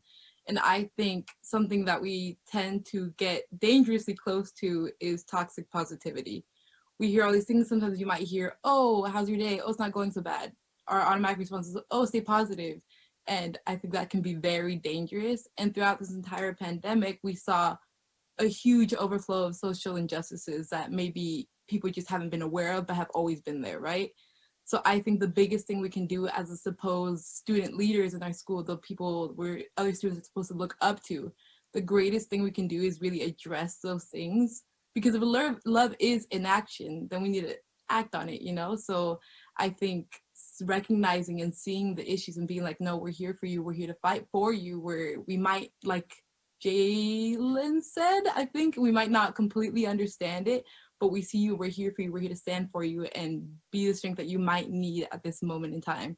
Maybe you don't have a voice here, we'll give it to you. We'll give you that microphone, that megaphone. And I think that's the greatest and most important part of loving someone, is just making them feel as if they're the most important person in the world, as if they're valued and valid in all of their feelings.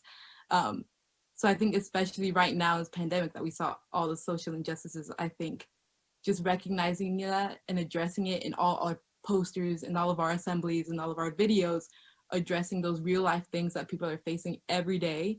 I think that's one of the greatest things we can do to really prove to someone and show someone that, no, I love you, I will serve you, I will sacrifice for you.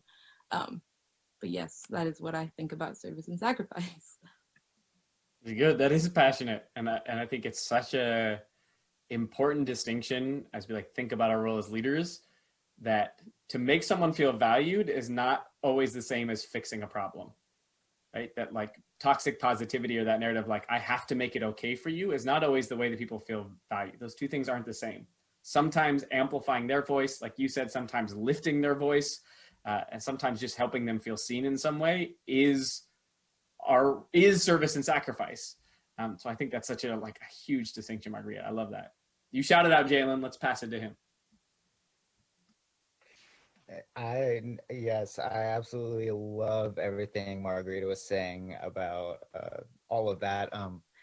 Especially lifting up the voices of the people, like we're saying, a lot of the social injustices that have been happening over a long time, but how it's been highlighted over this short period of time in this pandemic. I totally agree. Like, it is definitely, I think, from a perspective of maybe not having to face a lot of those social injustices, some people it may be a sacrifice for them because they have to take a second, reflect, maybe step off the pedestal, take down the megaphone, and really understand that maybe it's someone else's turn to uplift them. And I think in that term and that way, that could be seen as a service and sacrifice. But I also want to acknowledge that although that is a great, I think the uplifting the voices is an amazing thing to do. But we also have to realize that if you're not the voice that needs to be uplifted, maybe understanding that maybe it's time to take a step down from that pedestal and take down the megaphone and realize that it's other people's turn to rise up and speak their truth. And I also wanted to say that we have to acknowledge that although that is definitely a great service and sacrifice, we have to stay humble in that sense, realizing that we're not we're not like people aren't saviors for doing that themselves, realizing that that's a simple thing, maybe a hard thing for them, but that's definitely something that's not crazy, like the savior complex. I think it's definitely stay humble, but there's definitely a positive and good thing that people have started to do. So good. Yeah, that our work is, again, it's so easy when we talk about service and sacrifice to get into the narrative of fixing or serving you naturally can sometimes turn into pity, and pity doesn't feel good to anyone in any circumstance. And so it's more about coming alongside people. I'll never forget it. I went to Snohomish High School, and one of the values, the acronym for leadership, S, was selfless service. And the definition was creating opportunities for other people to be involved. And I always love that as like a core tenet of leadership, that it wasn't about simply this small group of people doing all the things. It was truly about how do we empower and like come alongside others. Eiley, service and sacrifice. Yeah, it's definitely super important to be selfless and like understanding your place in where all of this is going and how you can uplift the message that's being put out, and how you can be selfless and not make it about you or something else, and make it about what's really important and just sacrificing what is necessary for that. Yeah, and it's like kind of an interesting reflection of what am I willing to sacrifice? And there's like lots of ways to think about it. Is it my time? Is it my comfort? Is it my platform, to Jalen's point, right? Or the microphone? Is it the spotlight? There's all kinds of ways to think about that, and think about to what degree. We don't always, it's not always like a binary or black or white. It's like, I don't have to turn off this or on this, but like, what does it look like to go from a 10 to an 8 or from a 1 to a 5 in terms of what I'm giving? Figure out how. Huge thanks again to our student panel and Houston Craft for leading it, especially with service and sacrifice. That truly is at the heart of servant leadership and what it means to be a servant leader. They kind of go hand in hand. You can't have service without sacrifice, because again, sacrifice and service is hard. And so in order to truly be a servant leader, you do have to sacrifice and do the hard things. Our next speaker is Johanna Phillips. She is an activity coordinator and leadership teacher at Shorecrest High School. She was the 2019 Washington State High School Activity Coordinator of the Year. She's a mom, teacher, and now she is a Service 2021 speaker. Hi, I'm Johanna Phillips. My pronouns are she, her, and I'm the activity coordinator and leadership teacher at Shorecrest High School, just north of Seattle in Shoreline, Washington. I've been bringing students to the Service Conference put on by Sumner High School since 2011. And after my first exposure at Service, I knew that leadership and ASB at my school needed to adopt the principles of servant leadership immediately. In the past 10 years, our school has become a school of belonging, where school spirit means everyone has a place here and they are worthy of respect and value simply for being who they are. This has been built little by little through the influence of our first students to fully embrace servant leadership, passing it along to the students after them, and so on. I wish I could find a way to thank all of our former leadership students and show them how the work they did paved the way for our school to be the community it is today. And if you think about it, my school was changed because of the 2011 Service Conference put on by students who are now celebrating their 10-year high school reunion. That's the amazing law of influence. I want to thank the amazing Sumner High School students who planned this conference for us today. Wow, they are super professional and capable and so on the ball. In the face of incredible difficulties with COVID restrictions, they found a way to make it workable, and indeed were able to spread the message bigger than ever before. The student leadership team, including Janaea, Allison, Keegan, Katie, Connor, Chance, Shay, Brisa, and Riley, deserve a huge appreciation for making sure this incredible conference continued this year. And we all know that their advisors, Mr. Wenzel and Mr. Slater, help make everything possible. It's fun to think about how far the influence of today's conference will end up reaching into the future. I was asked to speak here just a few weeks ago, and I know the students wanted more diversity in their speakers, And for years as a woman, it has bothered me that the leadership conferences at both the student and teacher levels have so few women speakers. Apparently, the universe wanted to see how committed I actually was to bringing more female voice to the stage. So here I am. This is very much outside my comfort zone, but I decided to try living a year of yes about 19 months ago, which means saying yes to things that scare me or I'd rather just not do. So here I am with you today as my biggest yes so far. I actually have nothing profound to say to you today and probably nothing original. Instead, I'm bringing you reminders of what you know to be true, but because it is so easy to forget, if you're like me, reminders are needed every day. You have power in your greatness. You have the ability to influence others each and every day. Your choices to positively influence others cause ripples and spread bigger than you will ever know. Don't forget how powerful you can be. Fear often stands in the way of the life we want to lead and the relationships we seek with others. I know this to be true in my own life. If you have been learning the Character Strong curriculum, you'll know that Robert McGee classified fear into 4 categories, which he termed the 4 big lies. Each of us likely buys into at least one of these lies and struggles to push back against it. Big lie number 1, I must meet certain standards to feel good about myself. Big lie number 2, I must be approved of by certain people in my life to feel good about myself. Big lie number 3, those who fail, including me, deserve to be punished. And big lie number 4, I am what I am, I cannot change, I am hopeless. All of us experience all 4 lies in our lives to different degrees, and it is quite common to have 2 of them have a significant impact on your life. For me, the lies I have to constantly tell myself to silence are big lies number 1 and 2. I am a perfectionist. I make lists. I get stuff done. I earned a 4.0 in high school, etc. Untying my self-worth from what I accomplished is hard for me. And because of big lie number 2, at the same time, I also want other people to like me.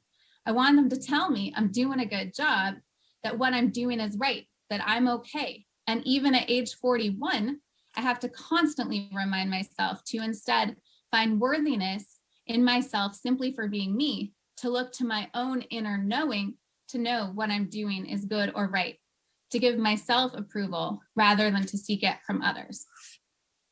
My biggest regrets in life are the decisions I've made that were based in fear and the things I didn't do out of fear. Here's a few. I only applied to one college, UW, because I was worried about getting in anywhere else. And I also was worried about money, being the daughter of a single mother. I regret I'll never know if I could have achieved a reach school because I didn't even try. I also never studied abroad. It seemed hard to organize the whole endeavor, and who was I to presume that I could do that? And in fact, I'm really sad that even to this day, I've never traveled to Africa, Europe, or Asia. I never prioritized it, and it seems a little scary. But now I'm ready, and I want to travel internationally, and COVID.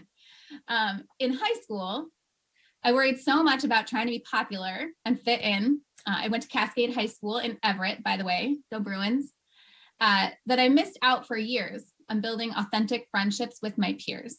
I wanted to be cool, and when in reality, all I needed to do was to be kind. But I was afraid people wouldn't like me if they really knew me, so I rarely showed my true self. And how do you build healthy relationships if you're not vulnerable enough to show your true self? By the time I was a junior in high school, I realized I was never going to be part of the popular crowd. So I embraced my inner nerdiness, and I joined the high Q team, the math team, and realized that my best friends were the gals on my swim team. In my personal life, I feared being alone, and I wanted to be married more than I understood how to do that right. I was engaged at 22 and married a month after I turned 23. And I was married 17 years to the wrong person, a person whose expectations I was too fearful of to truly be my whole self with. And I found myself in a marriage in which I felt incredibly alone.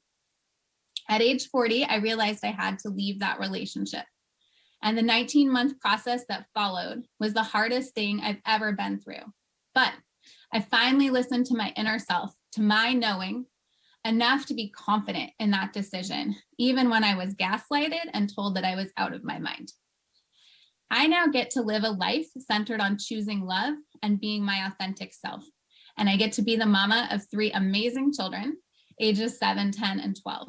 I am now finally my true self with them because I'm not afraid anymore.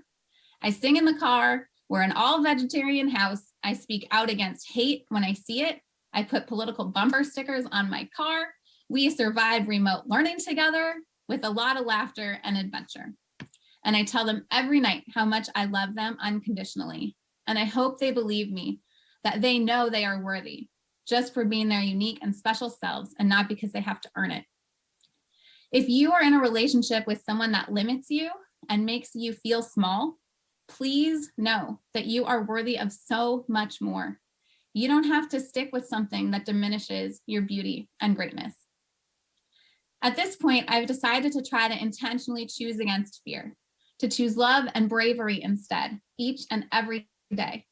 This led to my year of yes that is now becoming more of a habit and a part of who I am. Choosing against fear and leading with love requires vulnerability. Often in our society, vulnerability is seen as weakness. However, a researcher and writer whom I admire greatly, Brené Brown, has another take on it. She writes, vulnerability is not weakness. It is our greatest measure of courage. Absolutely. It takes courage to be your real self. There's a fear that if we show our real selves and people don't like us, then we will be devastated. And I want to remind you that if you are your true self and someone doesn't like it or can't handle it, that's on them. Move on. That person will never be the friend or support that you need in life. Fear-based choices limit us and keep us in the safety of our comfort zone, of the status quo, meaning things will never change. In our country, maintaining the status quo means maintaining white supremacy and institutionalized racism. Choosing love means getting out of the comfort zone, fighting the status quo when it is hurting people. It means speaking up when something isn't right.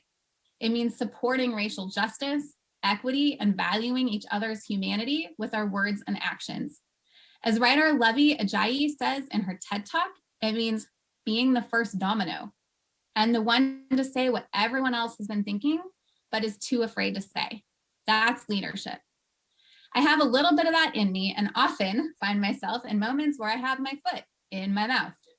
A dubious compliment from my principal in the weekly staff bulletin a couple weeks ago read, "Thank you to Johanna Phillips for ensuring that student voices are heard, even when it is hard, especially when it is hard, and for never ever stepping away from a challenge." This came after a conversation about sexual assault and consent that started out amongst students online and grew until it came up at student council. It has now become a top priority for us to address as a school community. It is hard to talk about sexual harassment and consent, and it would be easier to keep the status quo, stay in our comfort zones, and pretend that everything is fine. But that is 100% not okay. That is fear. And I choose love, even when it means hard conversations and lots of work to get it right. As an equity lead in my school district, I see it as my responsibility to speak truth to power in the area of racial justice and equity. I've gotten myself into hot water a number of times by calling out the lack of attention to equity in our activities and leadership programs around the state. I've been the one who wasn't invited back because people in charge weren't ready to listen, and I probably wasn't skilled at what I was trying to say. I've also caused harm because as a white person, I have blind spots in my understanding of racial equity. But I'm trying to learn from that, and that is no reason to stay silent or disengage from the work. And P.S., racism is a white person problem. A few years ago, after some of those doors closing, I was recognized for my work in this area when I was selected as the Washington State High School Activity Coordinator of the Year. And I got to give a speech to my fellow leadership teachers that challenged us to do better for our students by bringing equity into our activities programs. I was so nervous to give that speech. I rushed through it. I didn't make eye contact. I pretty much did everything that I teach my students not to do. My plan was to run from the stage immediately to the bathroom to hide after it was over. But to my surprise, I was given a standing ovation for saying that choosing equity is leading with love and creates real belonging and acceptance, and is something that is critical for our students. As a white woman, I was able to amplify the critique people of color have long seen in student leadership. I didn't do it alone, but I built on the work of others and was fortunate to use my platform that day to give it voice. Levi Ajayi asks herself 3 questions before she speaks the hard truth. I've come to adopt these myself as a way for me to know if what I'm saying should be said. They are: 1, do you mean it? 2, can you defend it? 3, did you say it with love? And when all those things are true, it is time to speak out, to be vulnerable, to lead with love. So I ask you to consider today, how will you choose love over fear? Where in your life do you need to push yourself out of your comfort zone? In what situations can you give voice and speak up for what is right? How will you lead with love and take strength from knowing you are leading your best life? The power of choosing a life of love is extraordinary and changes the world around you for the better. You can start small, but the key is to start. I believe in you. I want you to believe in yourself too. I know we can do it. And that's how we start changing the world. I'm just like you. I have insecurities and fears and plenty of reasons to say no. But saying yes has changed my life.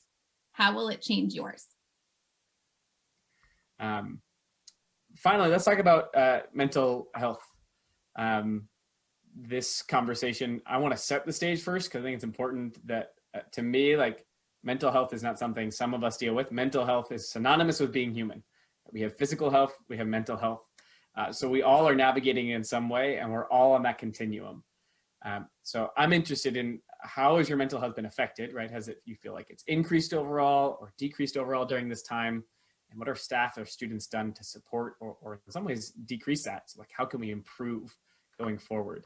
Brevik, what are you thinking about?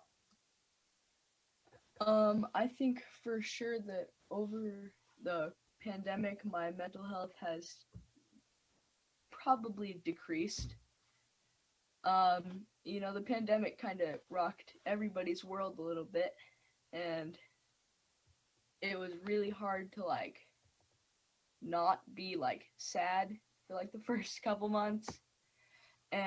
But, like, after the first, like, month, I was able to go back to seeing my friends and stuff, and that was nice. So my friends definitely have an effect on my mental health.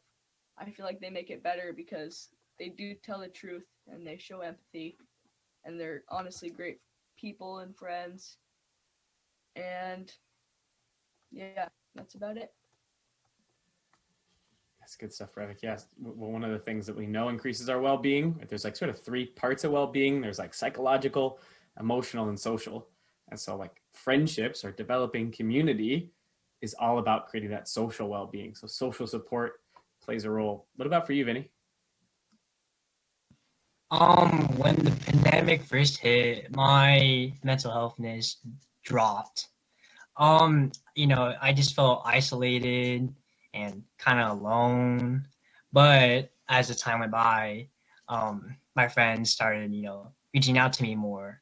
And, you know, they started making me feel like that I'm not alone, and that, you know, over FaceTime or over text, that, you know, it can still make me feel connected. So it can make me feel just together. And also my dad also gave me words of encouragement to, you know, just keep going, and that because of COVID, you can't stop, and that it's not going to affect you.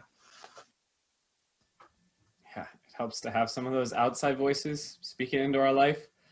And then sometimes it helps to, like, reiterate those in our own words. So it's coming from ourselves, which sometimes I struggle with. One of my favorite tips I heard recently, I don't know if you all watch or listen to Teenager Therapy.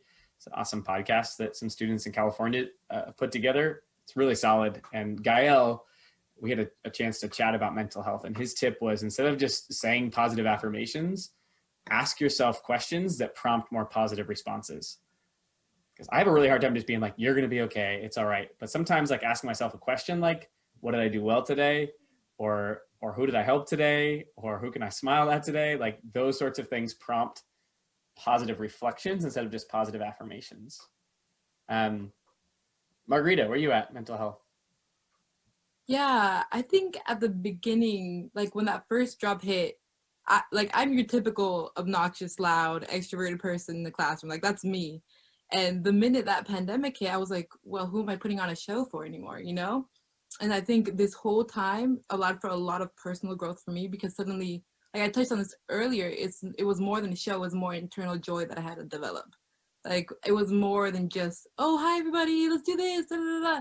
It was, let me just exist and be with myself. And I think that was very daunting at first and very intense, and it was horrible, but I think I grew a lot from it, and I can just sit and be, you know, and just listen to my own thoughts without going absolutely insane. And I think that educators have helped. The main ones that have helped for me, at least, is just a small email. Like that can do the greatest things. Just make, hey, you didn't turn on your camera today, you okay? Like that's a huge thing. And I think we forget those little things that actually mean so much. Like it's a cheesy thing that it's in the little things, but it really is, at least for me. That's such a solid, like speaking into my soul, Margarita, like the sense of I spend so much time, like that was my job, was like going to speak and be with people. And when you don't have that, you're left with like some self-confrontation. There's two thoughts I have around that. The first one is like, I love that concept that we're not human doings, we're human beings. But so much of what school and like our culture does to us is it's like we're always doing. And then COVID hit and we started doing a lot less. So it focused on being, which I think loneliness, don't get me wrong, is like, can be a real, like isolation, a real challenge for a lot of people.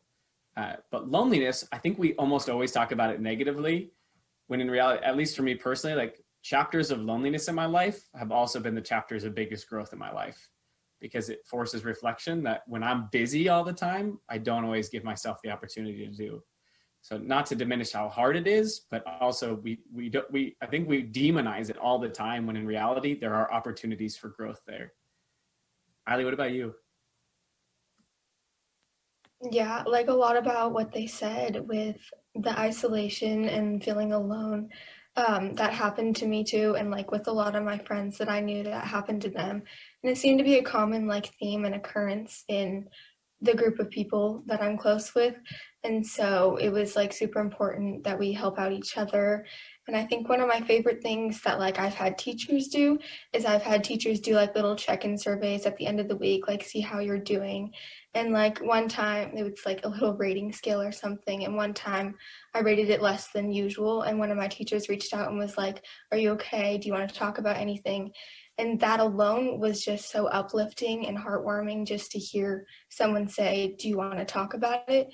Is just so important, reaching out to other people. And even like, if you're the one doing the reaching out, it can feel better knowing that you helped someone else can help you too. Yeah, sometimes when we're struggling in our mental health, it feels like almost claustrophobic, like we don't have space. And when someone offers that, it's almost like an invitation for space. Jalen, what do you got? Like, what's your quick thoughts as we're wrapping up? So really quick, I would say mine, like personally, definitely my mental health just took a hit towards the negative side, but I think I try to work more and more each day towards that uphill positivity.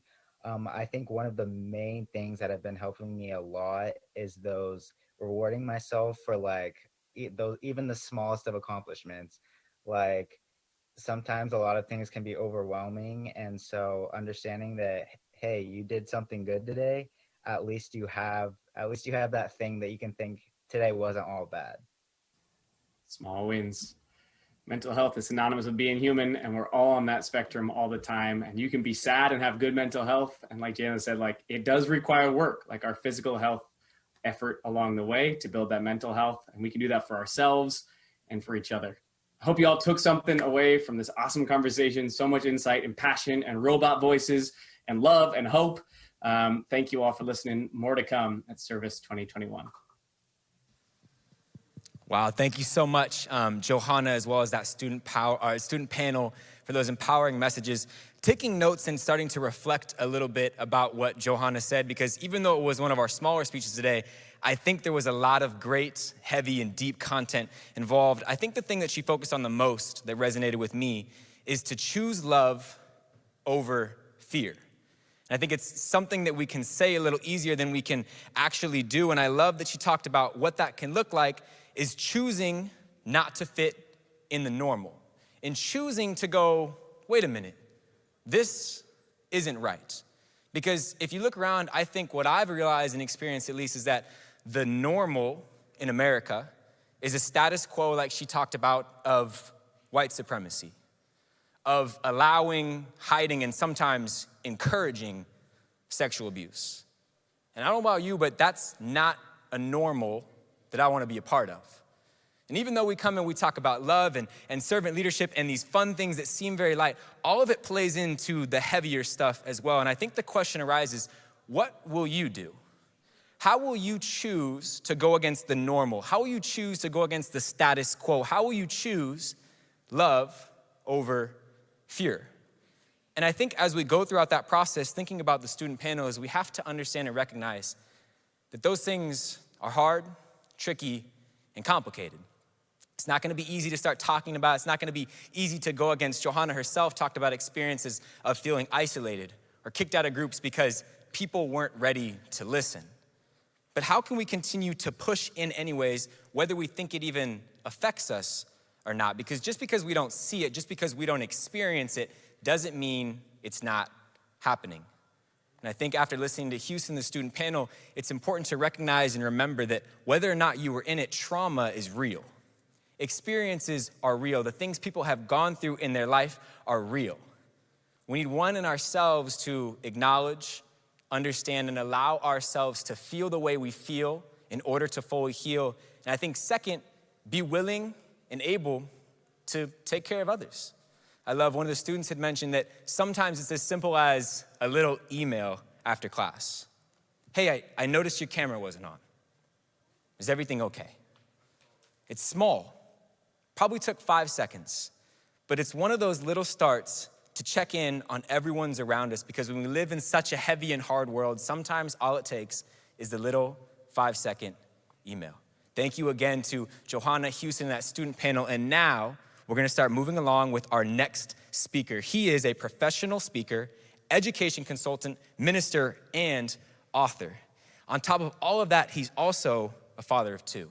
He's become so successful in what he does so quick that even in 9 short years, he's been featured on shows like NBC, Fox, CBS, but he's not just in the States either. He's traveled internationally to Canada, Africa, and Nigeria. He's on a mission to inspire students, staff, and administrators to leave a legacy. Can't wait to hear from William Winfield. All right. I hope everybody is having a good time today. I mean, every other speaker is doing phenomenal. I mean, this is game changing. And I'm telling you right now, if you're not getting no value, I'm telling you, man, you gotta recheck yourself and take some notes, because the stuff that these amazing leaders are saying is phenomenal. And as I'm sitting here and listening to them, it reminds me of me and understanding that you always gotta be a student. You always gotta continue to learn. You always gotta understand that when life gives you ingredients, you gotta learn to make a meal with it, right? So I wanna share with y'all today the ingredients to effective serving. I'm gonna say it again, the ingredients to effective serving. And I want to be able to go to the first ingredient, because I don't wanna waste no time. I wanna get right to the point. But definitely, I want to say thank you so much for the SERVUS Leadership Conference team for allowing me to be a part of such a dynamic conference. Definitely thank you to every single educator out there, every single student out there who is making things happen despite of COVID. That's what I want to say, right? It's been a tough year, but we're still pushing through. It's been a difficult year, but we're still doing what we need to do to be successful, to change the world, to be those leaders that we need to be in these tough times. So the first ingredient, man, let's go. The first ingredient is you have to learn how to follow. That's the first ingredient I want you guys to understand today, right? Is follow. And when I talk about follow, when I think about follow, I think about my mom. Yep, Rebecca Miles. That's who I think about. I think about my mother. And the reason why I said think about my mother is because my mom, March 1991, March 25th, Rhode Island Hospital.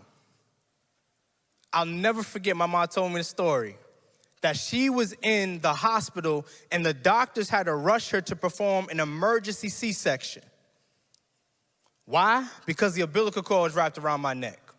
I couldn't breathe, all right, y'all? I couldn't breathe. So we talking about COVID. I'm talking about COVID before COVID in the womb, right?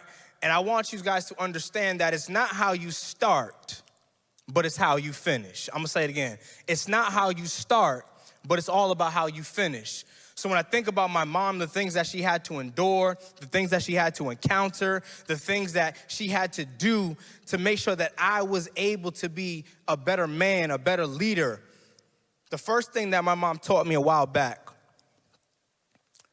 was how to take nothing and turn it into something. And what I mean by that is that when me and my mom when we was living together, she brought me into this pantry. Now, for me, my childhood growing up wasn't all peaches and cream. But what I will say to you is that my mom made sure that whatever we had, we took it and we used it to the best of our advantage. And as I'm in this pantry with my mom, I see the cabinets. There's a cabinet here, and a cabinet here. And my mom, she's from Zebulon, North Carolina, so she talked funny, so y'all don't laugh at me, okay? She said, William. I said, yes, ma'am. She said, what do you see in this cabinet? I said, beans and noodles. She said, no, baby. What you see in this cabinet, William? I said, ma'am, I see beans and noodles, okay? She said, boy, don't make me hit you upside your head. She said, what do you see? I said, ma'am, I see beans and noodles. She said, no, baby. What I see is a meal. What I see is that we have what most people are taking for granted. What I see is that we're blessed. And from that moment forward, I took that into my day-to-day life. How to take nothing and turn it into something. And I learned that because following starts at home. I remember my mom walking to the grocery store. I remember my mom going in snowstorms. I remember my mom going to the store just to get cornflakes. Not even Frosted Flakes, cornflakes. And I remember her, when we didn't have no heat, covering me up with all these blankets while she was freezing and saying, baby, long as you warm, that's all that matters to me. One of the hardest moments that I ever had in my life was going up to the 3rd floor, Sumner High School in Rhode Island. And as I'm going up there, I get to my history teacher's room, Miss Boudreaux. And I'll never forget it. Open the door closes. Miss Boudreaux's at the desk. I go up to her and say, Miss Boudreaux, what's going on? Please tell me I passed. She said, William, you gotta be kidding me. She said, you passed? You didn't pass. I said, what you mean I didn't pass? I said, ma'am, I'm supposed to be getting a football scholarship to the University of Syracuse to play football, so I know that I was able to get a B+ to pass. She said, William, let me just say this to you. How many quarters are in football? I said, ma'am, there's 4. She said, exactly my point. First quarter, you were somewhat serious. Second quarter, you were being a class clown. Third quarter, you wasn't even doing what you needed to do. And fourth quarter, by the time you started working hard, it was too late, William. And I'll never forget walking out of that room. The hallway seemed longer than ever. And I remember tears dropping. Boom, boom, boom. And it's like every tear that dropped, I can see my mother's face. And I'll never forget getting home that day, throwing my book bag down, and I told my mom, I said, Mom, I failed. She said, baby, what you mean you failed? She said, you mean you didn't graduate? I said, ma'am, I'm graduated. But she said, what do you mean you failed? I said, ma'am, I lost a football scholarship. It's my only opportunity to get you out of the hood. It's my only opportunity to make sure that you're good for life. She said, baby, let me ask you this. You graduating, right? I said, yes, ma'am. She said, then that's all I care about, baby. And I said, Mom, what do you mean? She said, baby, you did what I never did. You graduated. And the reason why that is so powerful to me is because my mom dropped out of the 12th grade in high school because she was being bullied. So to be able to break the cycle, my dad is a high school dropout. My mom, a high school dropout. So now when I look at my children, the least that they can do is graduate high school. So the first ingredient that I need everybody to understand today is that you have to learn how to follow. And I learned how to follow through my mom. She taught me things that I never thought that I would be able to learn on my own. And I'm thankful for that woman. Because every day I wake up, I always say to myself, I have to make sure that I'm living my best life. To show other individuals that in order to be an effective leader, you first have to learn how to serve. And in order to serve, you first got to learn how to follow. Which brings me to my second ingredient. Come on, educators. Come on, students. I know y'all feeling this, right? The second ingredient is lead. Is lead. Now, when I think about leadership, don't call me fat or nothing like that, but when I think about leadership, I think about Burger King and Chick-fil-A. And why do I think about that? Because let me just say this to you. When you go to Burger King and you go make an order, you have to at least hit 5 U-turns to make sure you got your meal right. Come on now. But now when you go to Chick-fil-A, you already know, as soon as you get out of there, you already know everything is in the bag. You ain't got to ask another question. You know the Chick-fil-A sauce is in there, the Polynesian sauce is in there, your chicken sandwich, you know it's in there. And then you look at the different level of experience. One is more so focused on money driven, the other one is focused on personal relationship. And that's why I don't go to Burger King now. If you go to Burger King, go to Burger King, do what you do. But for me, I love Chick-fil-A. I promise you, I pull up there confidently, and I say to myself, they say, the first thing that they say to you is, what is the name on the order? Ooh. But now if I go to Burger King, they're talking about calling me a number. Order for number 45. I'm not number 45. I'm not number $5.62. But when you go to Chick-fil-A, it's personal. What's the name on the order? William. How may I serve you today? Oh, wow, thank you, I appreciate it, love it.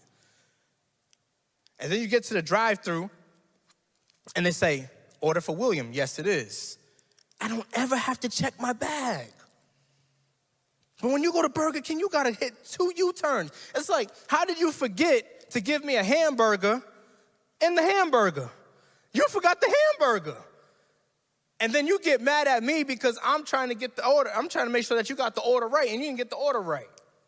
One's focused on money, one's focused on relationship. And when I think about leadership, I think about these two.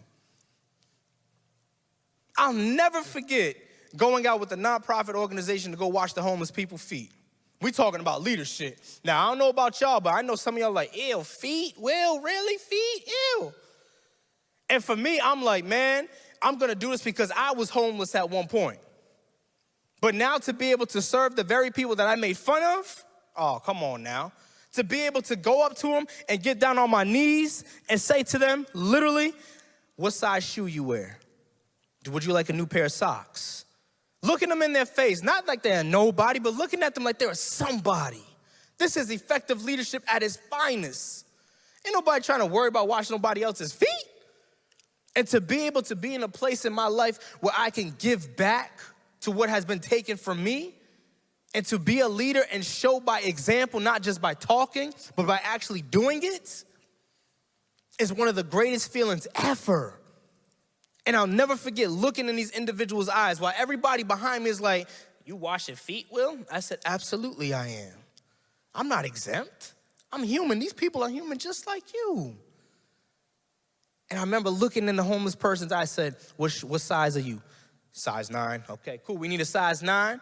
And I have this bucket and I'm washing their feet and they're looking at me like I got 5 heads, I'm like, hey, ain't no biggie for me. I was where you were.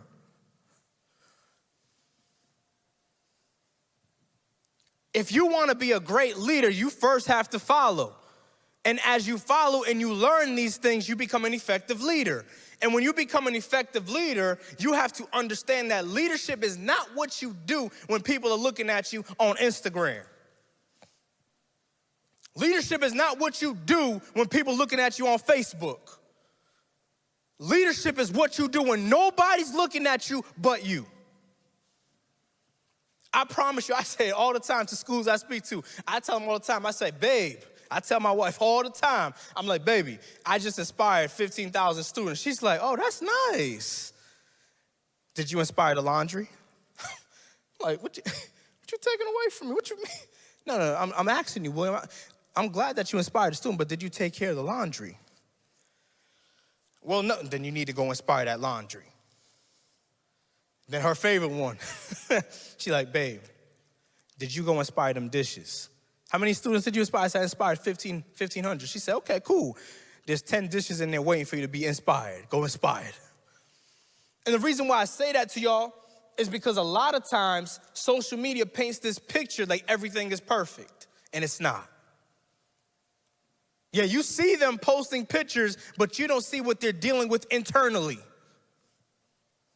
And I'm coming to let you know today that leadership, Inky Johnson said it best. He said, I don't want to be a public success and a private failure. I refuse to. So I'm telling you today, before you post it, ask yourself, are you living what you post? Before you talk about being a leader, ask yourself, are you really built for this life? Because there's gonna be moments in your life where you're gonna bend, you're gonna fold, you're gonna break. And leadership is not doing it when you get in front of the lights. This ain't nothing to me. This is the dessert from the hard work, the dedication, the blood, the sweat, the tears that you put in every single day. Leadership at its finest. I need you to get to a place in your life, students, educators, where you say, no matter what happens in my life, I will not bend and I will not fold and I will not break. You have to live up to the fullest potential. You have to. Ain't nobody gonna do it for you. Didn't nobody come to, listen to me, I didn't have no support. I didn't have no inheritance. All I had was my mom, and that drives me, that fueled me, that motivated me, that inspired me. Every single day that I wake up, I say to myself, I cannot let my children down. I cannot let my wife down. I cannot let my mom down. And I'm telling you right now today that when you get into a place in your life where nothing else matters but success, that nothing else matters than changing somebody's life. If you can't do a big thing, do a small thing in a great way. I'm gonna say it again. If you can't do a big thing, do a small thing in a great way. That may be just you going to Walmart and paying for somebody's groceries. That may be you just smiling at somebody. Do you know how much people are going through? People always wearing a mask. You ask them all the time, how you doing? I'm fine. Knowing that they're not fine. When I think about leadership, I'm thinking about paying the cost. Leadership cost. This ain't given for free. You have to work for it every single day. So I'm telling you, the first ingredient is you have to be an effective follower. And I learned that from my mother. The second ingredient is you gotta be an effective leader. Because I tell students all the time, they be like, hey, this is my homegirl, this is my homeboy, bros for life. I'm like, how long is life? Because I guarantee you, half the people who you hang around with, they ain't no longer be your friend when you leave school. So you got to count on you. You have to understand as an individual, who is counting on you? And then ask yourself this question. If I don't execute in the classroom, if I don't do what I need to do in the classroom, if I don't do what I need to do outside the classroom, who suffers? Is it your mom? Is it your dad? Is it your auntie? Is it your grandma? Is it your brother? Is it your sister? Who suffers? I always say if I could go back to school, I wish I could, y'all. Because I'll be right in front of the class with all the nerds. I promise you I would. Because while I was making fun of them because they wasn't rocking Nikes, they wasn't rocking Jordans, listen to me, they were rocking knowledge. And they were saying, I don't care who makes fun of me. I know who's counting on me. You got to get away from people who are just thinking about being popular and get around people who are worrying about being purposeful. There's a different level to it. I don't want to be popular. I want to be purposeful. And that brings me to my third ingredient, y'all. Legacy. My favorite. And if you can look at the PowerPoint, you will see I got my daughter, Harmony. I got my wife, Jennifer. And I got my two sons, Jamon and Aiden. And the reason why this means the world to me is because my dad was not in my life. My dad, like I told you, when me and my mom was fighting for my life in the womb, my dad was at home on a recliner, drinking a Budweiser, watching a football game, while I'm fighting for my life in my mom's womb. There was something that I seen the other day. It said, my dad missed out on a great kid. My father missed out on a great child. My father missed out on a great leader, a great speaker, a great coach, a great author. It's his miss, not mine's. And I'm telling you right now, every single day my daughter come up to me and she say, Dad, to be able to see her go to potty train, I'm like, what is this? To have my son say, Dad, can I have this? Dad, can I? And to be able to give it to him. For my wife to be in my life and take a chance on me when I didn't have nothing. When I went through turmoil, my wife was there. I didn't have no master's degree, y'all. I was living with my mom. Come on, man. We talking about pain, we talking about struggle, but we also talking about effective serving. And I had to say to myself, I said, Will, if you truly want to be an effective leader, you got to learn how to serve your kids and serve your wife. My friend Corey and I, we talked when we went out, and he said something that touched my heart. And he said, Will, he said, sometimes, man, you know, we working and we grinding and we forget who we do it for. And he said, let me ask you this. Is your kids getting the best of you or the rest of you? Let me say it again. Are your kids getting the best of you or the rest of you? And when he said that, something shook in my soul. And I said, nope, not from this day forward. My daughter will not get the rest of me, but the best of me. Because if I can speak, if I can inspire, if I can go change the world and I can't change it at home, I'm failing. We're talking about legacy. My daughter ain't never gonna know how it is to want. Because I made a decision in my mind. My mom ain't ever gonna have to struggle again. Because I made a decision in my mind. Remember, this ain't about popularity. This ain't about likes. This ain't about views. This is about leaving a legacy. Listen to me. When you clock out, they're not gonna ask you how many likes you got. They're not gonna ask you how many shares you got. They're gonna ask you, who was you?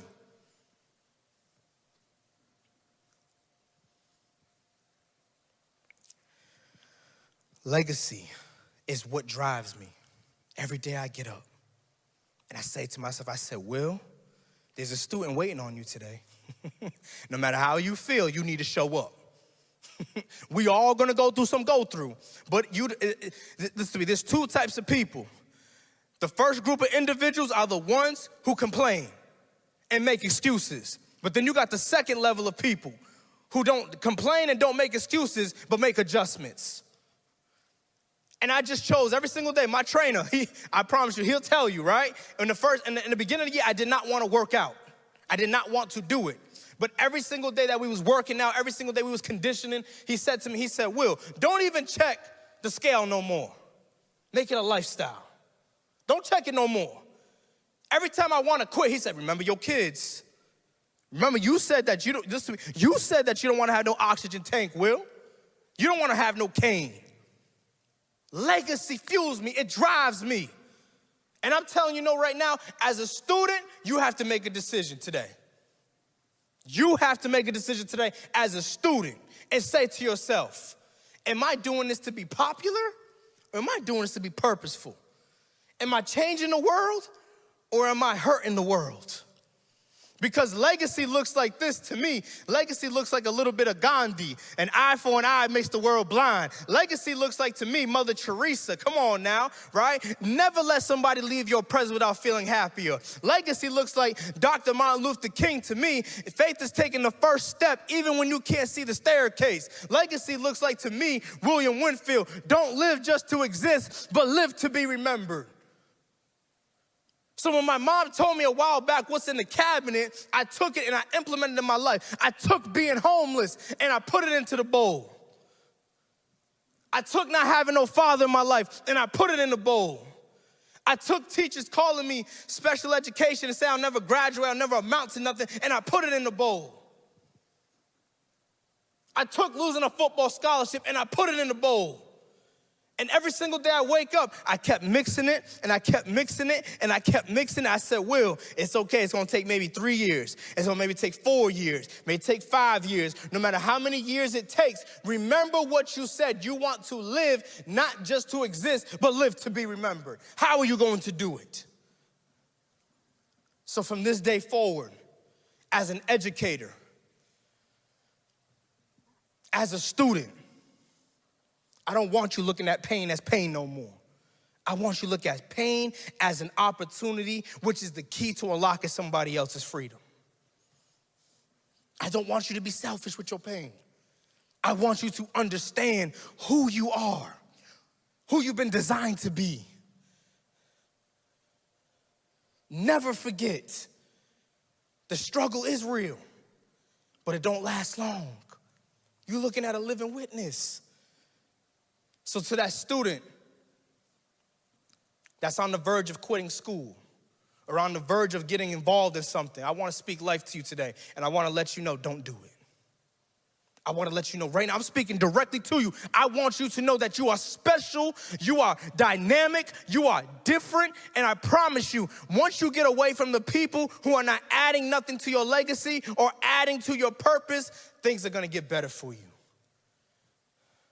To that educator that feels like quitting and giving up, I need to let you know, I thank you for the work that you're doing in the difficult times. I thank you for who you are and who you're becoming. I thank you for being a leader in these tough times because there's not too many of them. I even want to speak to that parent that's listening right now that may have tears in their eyes and trying to figure out how they're going to make ends meet for their kids. I want to let you know that you are going to make it by all means necessary. Don't you dare give up. Don't you dare quit. This ain't the time to quit. This ain't the time to fold. This is the time to say to yourself that I am whatever I want to be. I am great. I am phenomenal.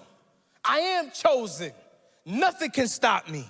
Nothing can stop me. And I want everybody to understand that you don't live just to exist. Stop doing that. I need you to live to be remembered every single day that you wake up. Every time that you breathe in, say, I'm not living just to exist. I'm living to be remembered. When my feet hit the floor, the first thing that I think about is my family. The second thing that I think about is who am I going to go inspire today? And I promise y'all, if you take these 3 ingredients, you take following, and you learn to follow somebody, learn from a mentor, learn from somebody where you want to go. Then you go to the second level, and you say, now if I follow, now I could be a leader. Because here's the truth. You can't be an effective leader unless you're an effective follower first. And the reason why I say that is because when you get to a point in your life where you start listening, you learn. When you learn, you apply.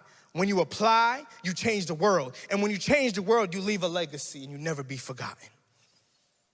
And now, after you've completed the first 2 ingredients, now you go into legacy. How are people going to remember you when you're no longer here? All 3 of these ingredients is the recipe to effective serving. All 3 of them. Don't be average. Don't be average. Don't try to be a copy. Be an original.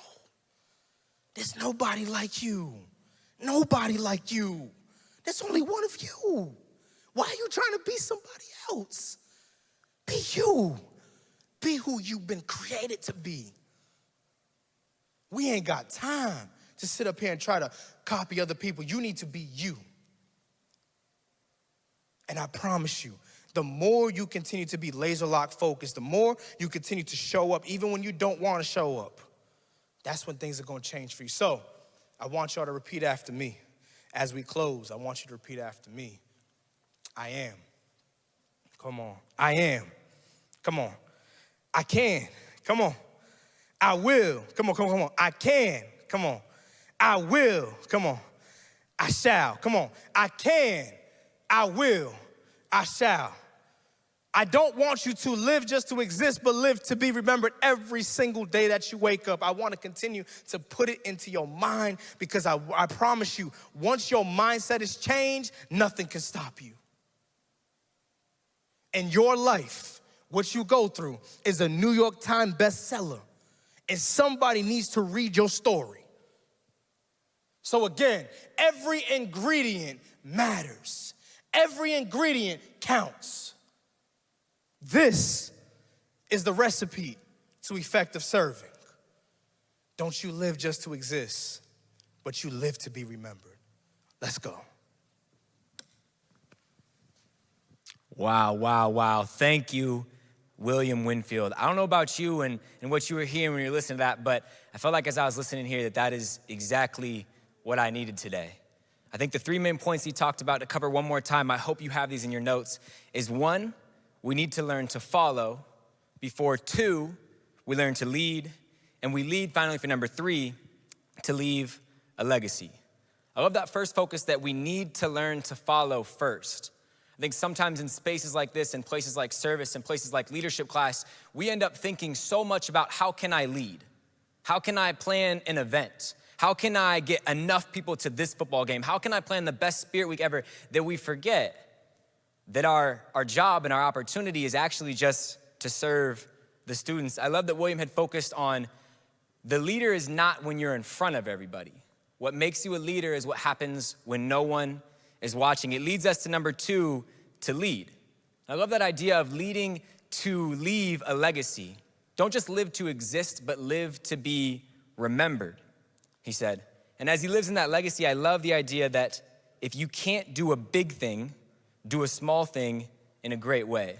It reminds me of when he talked about coming home and he talked about inspiring all these students. And the first question his wife asked him was, did you inspire the laundry today?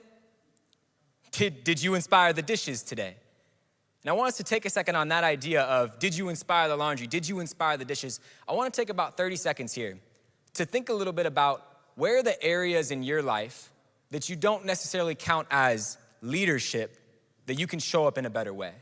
Where are the places in your life that you need to create a better habit of showing it and doing it the best each time? Think and try to get a couple in your notes. Where can you show up better? Where can you inspire that conversation with a friend? Where can you inspire mowing the lawn? Where can you inspire cleaning your room? Where is those average spaces that maybe you don't think enough about leadership? Take a few seconds, try to get a few down on your notes.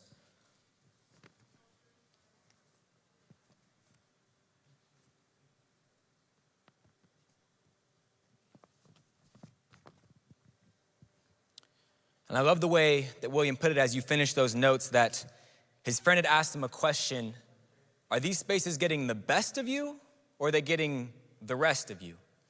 I hope that as we start to round out the end of service here, as we're getting close, you can find different areas where every single place you're in can get the best of you. But finally, what better way to close service than having another live speaker? She's been experiencing Service Conference for years. She's a Sumner High School graduate turned Gonzaga student. And from being in school and classes to being in leadership spaces, she has continued to inspire and amaze me. She's a reminder that you don't have to be the loudest in the room. You don't have to be in front of everything in order to be a great leader. Please help me welcome our last speaker today, Sophia Wasson.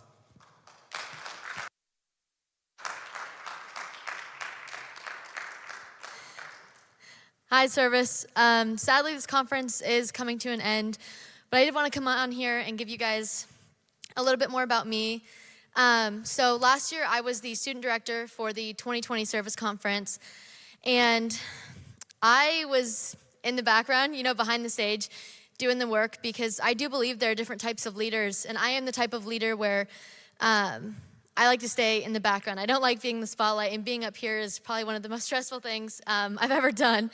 But I also do believe that as leaders, we have to do things that scare us, because if we don't, then we will never grow. So that's why I'm up here with you all today.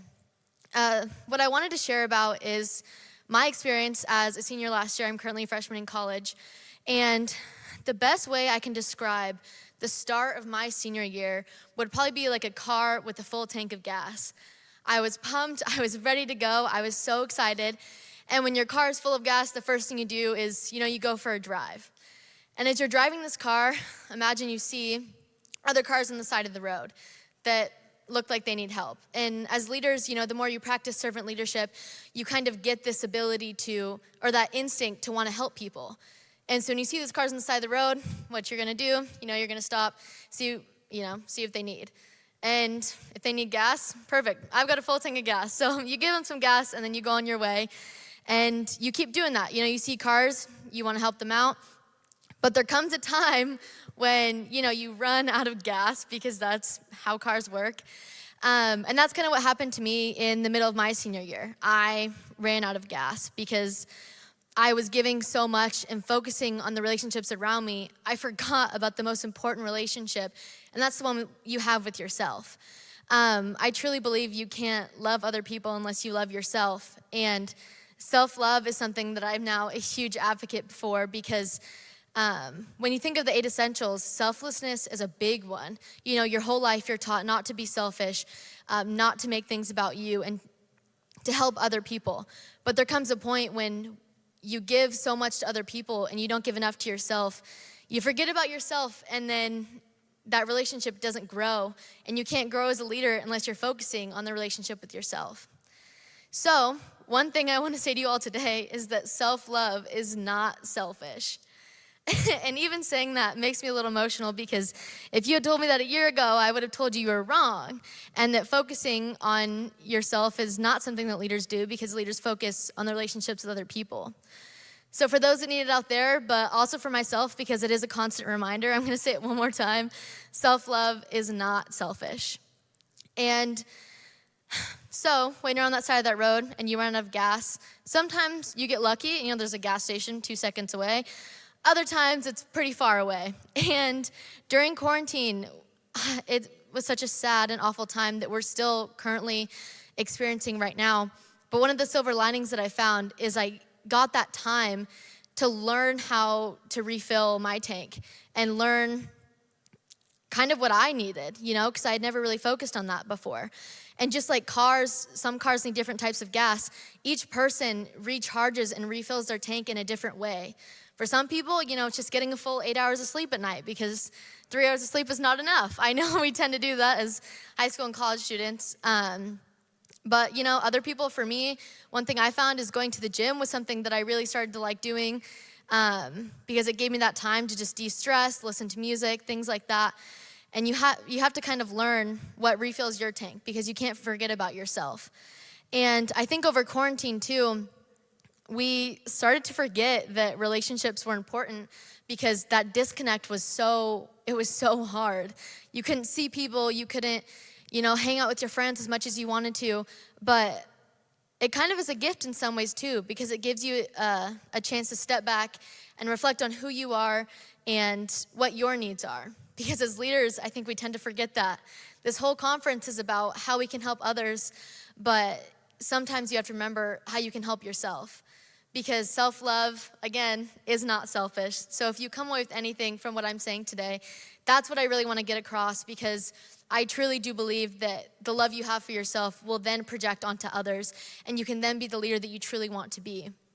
My senior year of high school, when I ran out of gas and I was kind of, breaking down, I wasn't a bad leader. I was still a good leader. I was still doing my projects. I was still focusing on other relationships.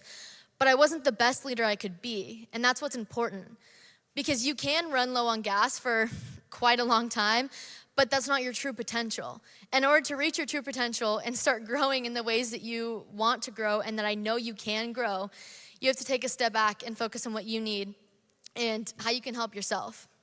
So with that, I want to hand it over to Janaea, our student director for this conference, to send us off. Thank you.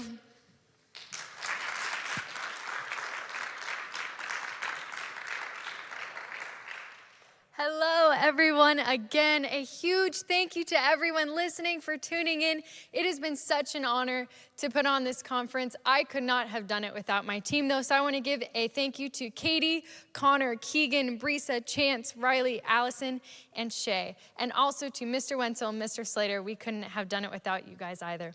I also want to give another shout out to our sponsors this year. We have Dr. Carl Westfall, Character Strong, Heather Lewis from Edward Jones, Rick Morton from Jostens, Calvary as well, Sumner Rotary Club, and also shout out to Space Gnomes for designing our team sweatshirts this year. So again, we have so many people to thank. We are so blessed to have as much people pouring into this conference and helping us succeed. As we are coming to an end, we do have a closing video for you. So just a huge thank you. We're gonna have a send-off, but stay tuned for the video and we will see you next year.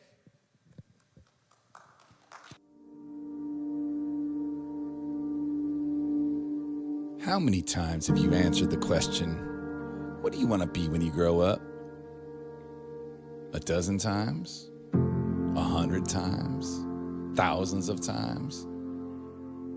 You've probably answered that question so many times by now that you had the answer to it before I even finished asking it to you. So let me challenge you a bit. Let me ask you a similar question that might take you a little more time to process before answering. Who do you want to be when you grow up? Now, if you're anything like me, you're asking yourself, wait, when will I be grown up? Honestly, I'm still trying to figure that out for myself, and I'm 40, so I got nothing for you. But to stay focused on that is to miss the point. Let's not dance around it. Who do you want to be? Are you who you want to be? Yes or no? Answer the question. Kurt Vonnegut said, I'm a human being, not a human doing, and it's an intriguing concept, really, because you are a human doing something at all times. Matter of fact, you're never not doing something. Even when you're doing nothing, you're still doing something. You're being a human being, doing nothing. It's something, isn't it? Choosing to do nothing is still a choice, and you make tens of thousands of those choices every single day. You make tens of thousands of choices that contribute to your being. We call this state of being your character, and it's in a constant state of fluid motion. Your character, which is the current result of the entire body of choices you've made in your lifetime, does one of three things in the minds of others. It earns influence, maintains influence, or costs you influence. Every single choice. Stopping at that red light, that's a choice. Paying taxes, that's a choice. Opening the door for someone with their arms full, that's a choice. Listening to this message, choices. Your choices matter. They impact your influence in the lives of others. And according to John Maxwell, who's written over 100 books on leadership, leadership is influence. Nothing more, nothing less. So if leadership is influence and influence is earned and maintained or lost as a result of our character, and our character is the end result of our choices, then if a leader is who we want to be, we have to focus on our choices. Thus, I dare you to make your next choice, the very next thing you do in life when you're done watching this video. I dare you to make the choice to serve others. I dare you to ask the person sitting next to you, hey, what are you gonna do for others today? To lead is to serve. To serve is to lead. In order to lead, you must serve first. Let me say it one more time for those in the back of our virtual conference. In order to lead, you must serve first. It's our call to action to each and every one of our current and future leaders in this post-COVID world. know who you want to be and make the choice to be that person, to serve first.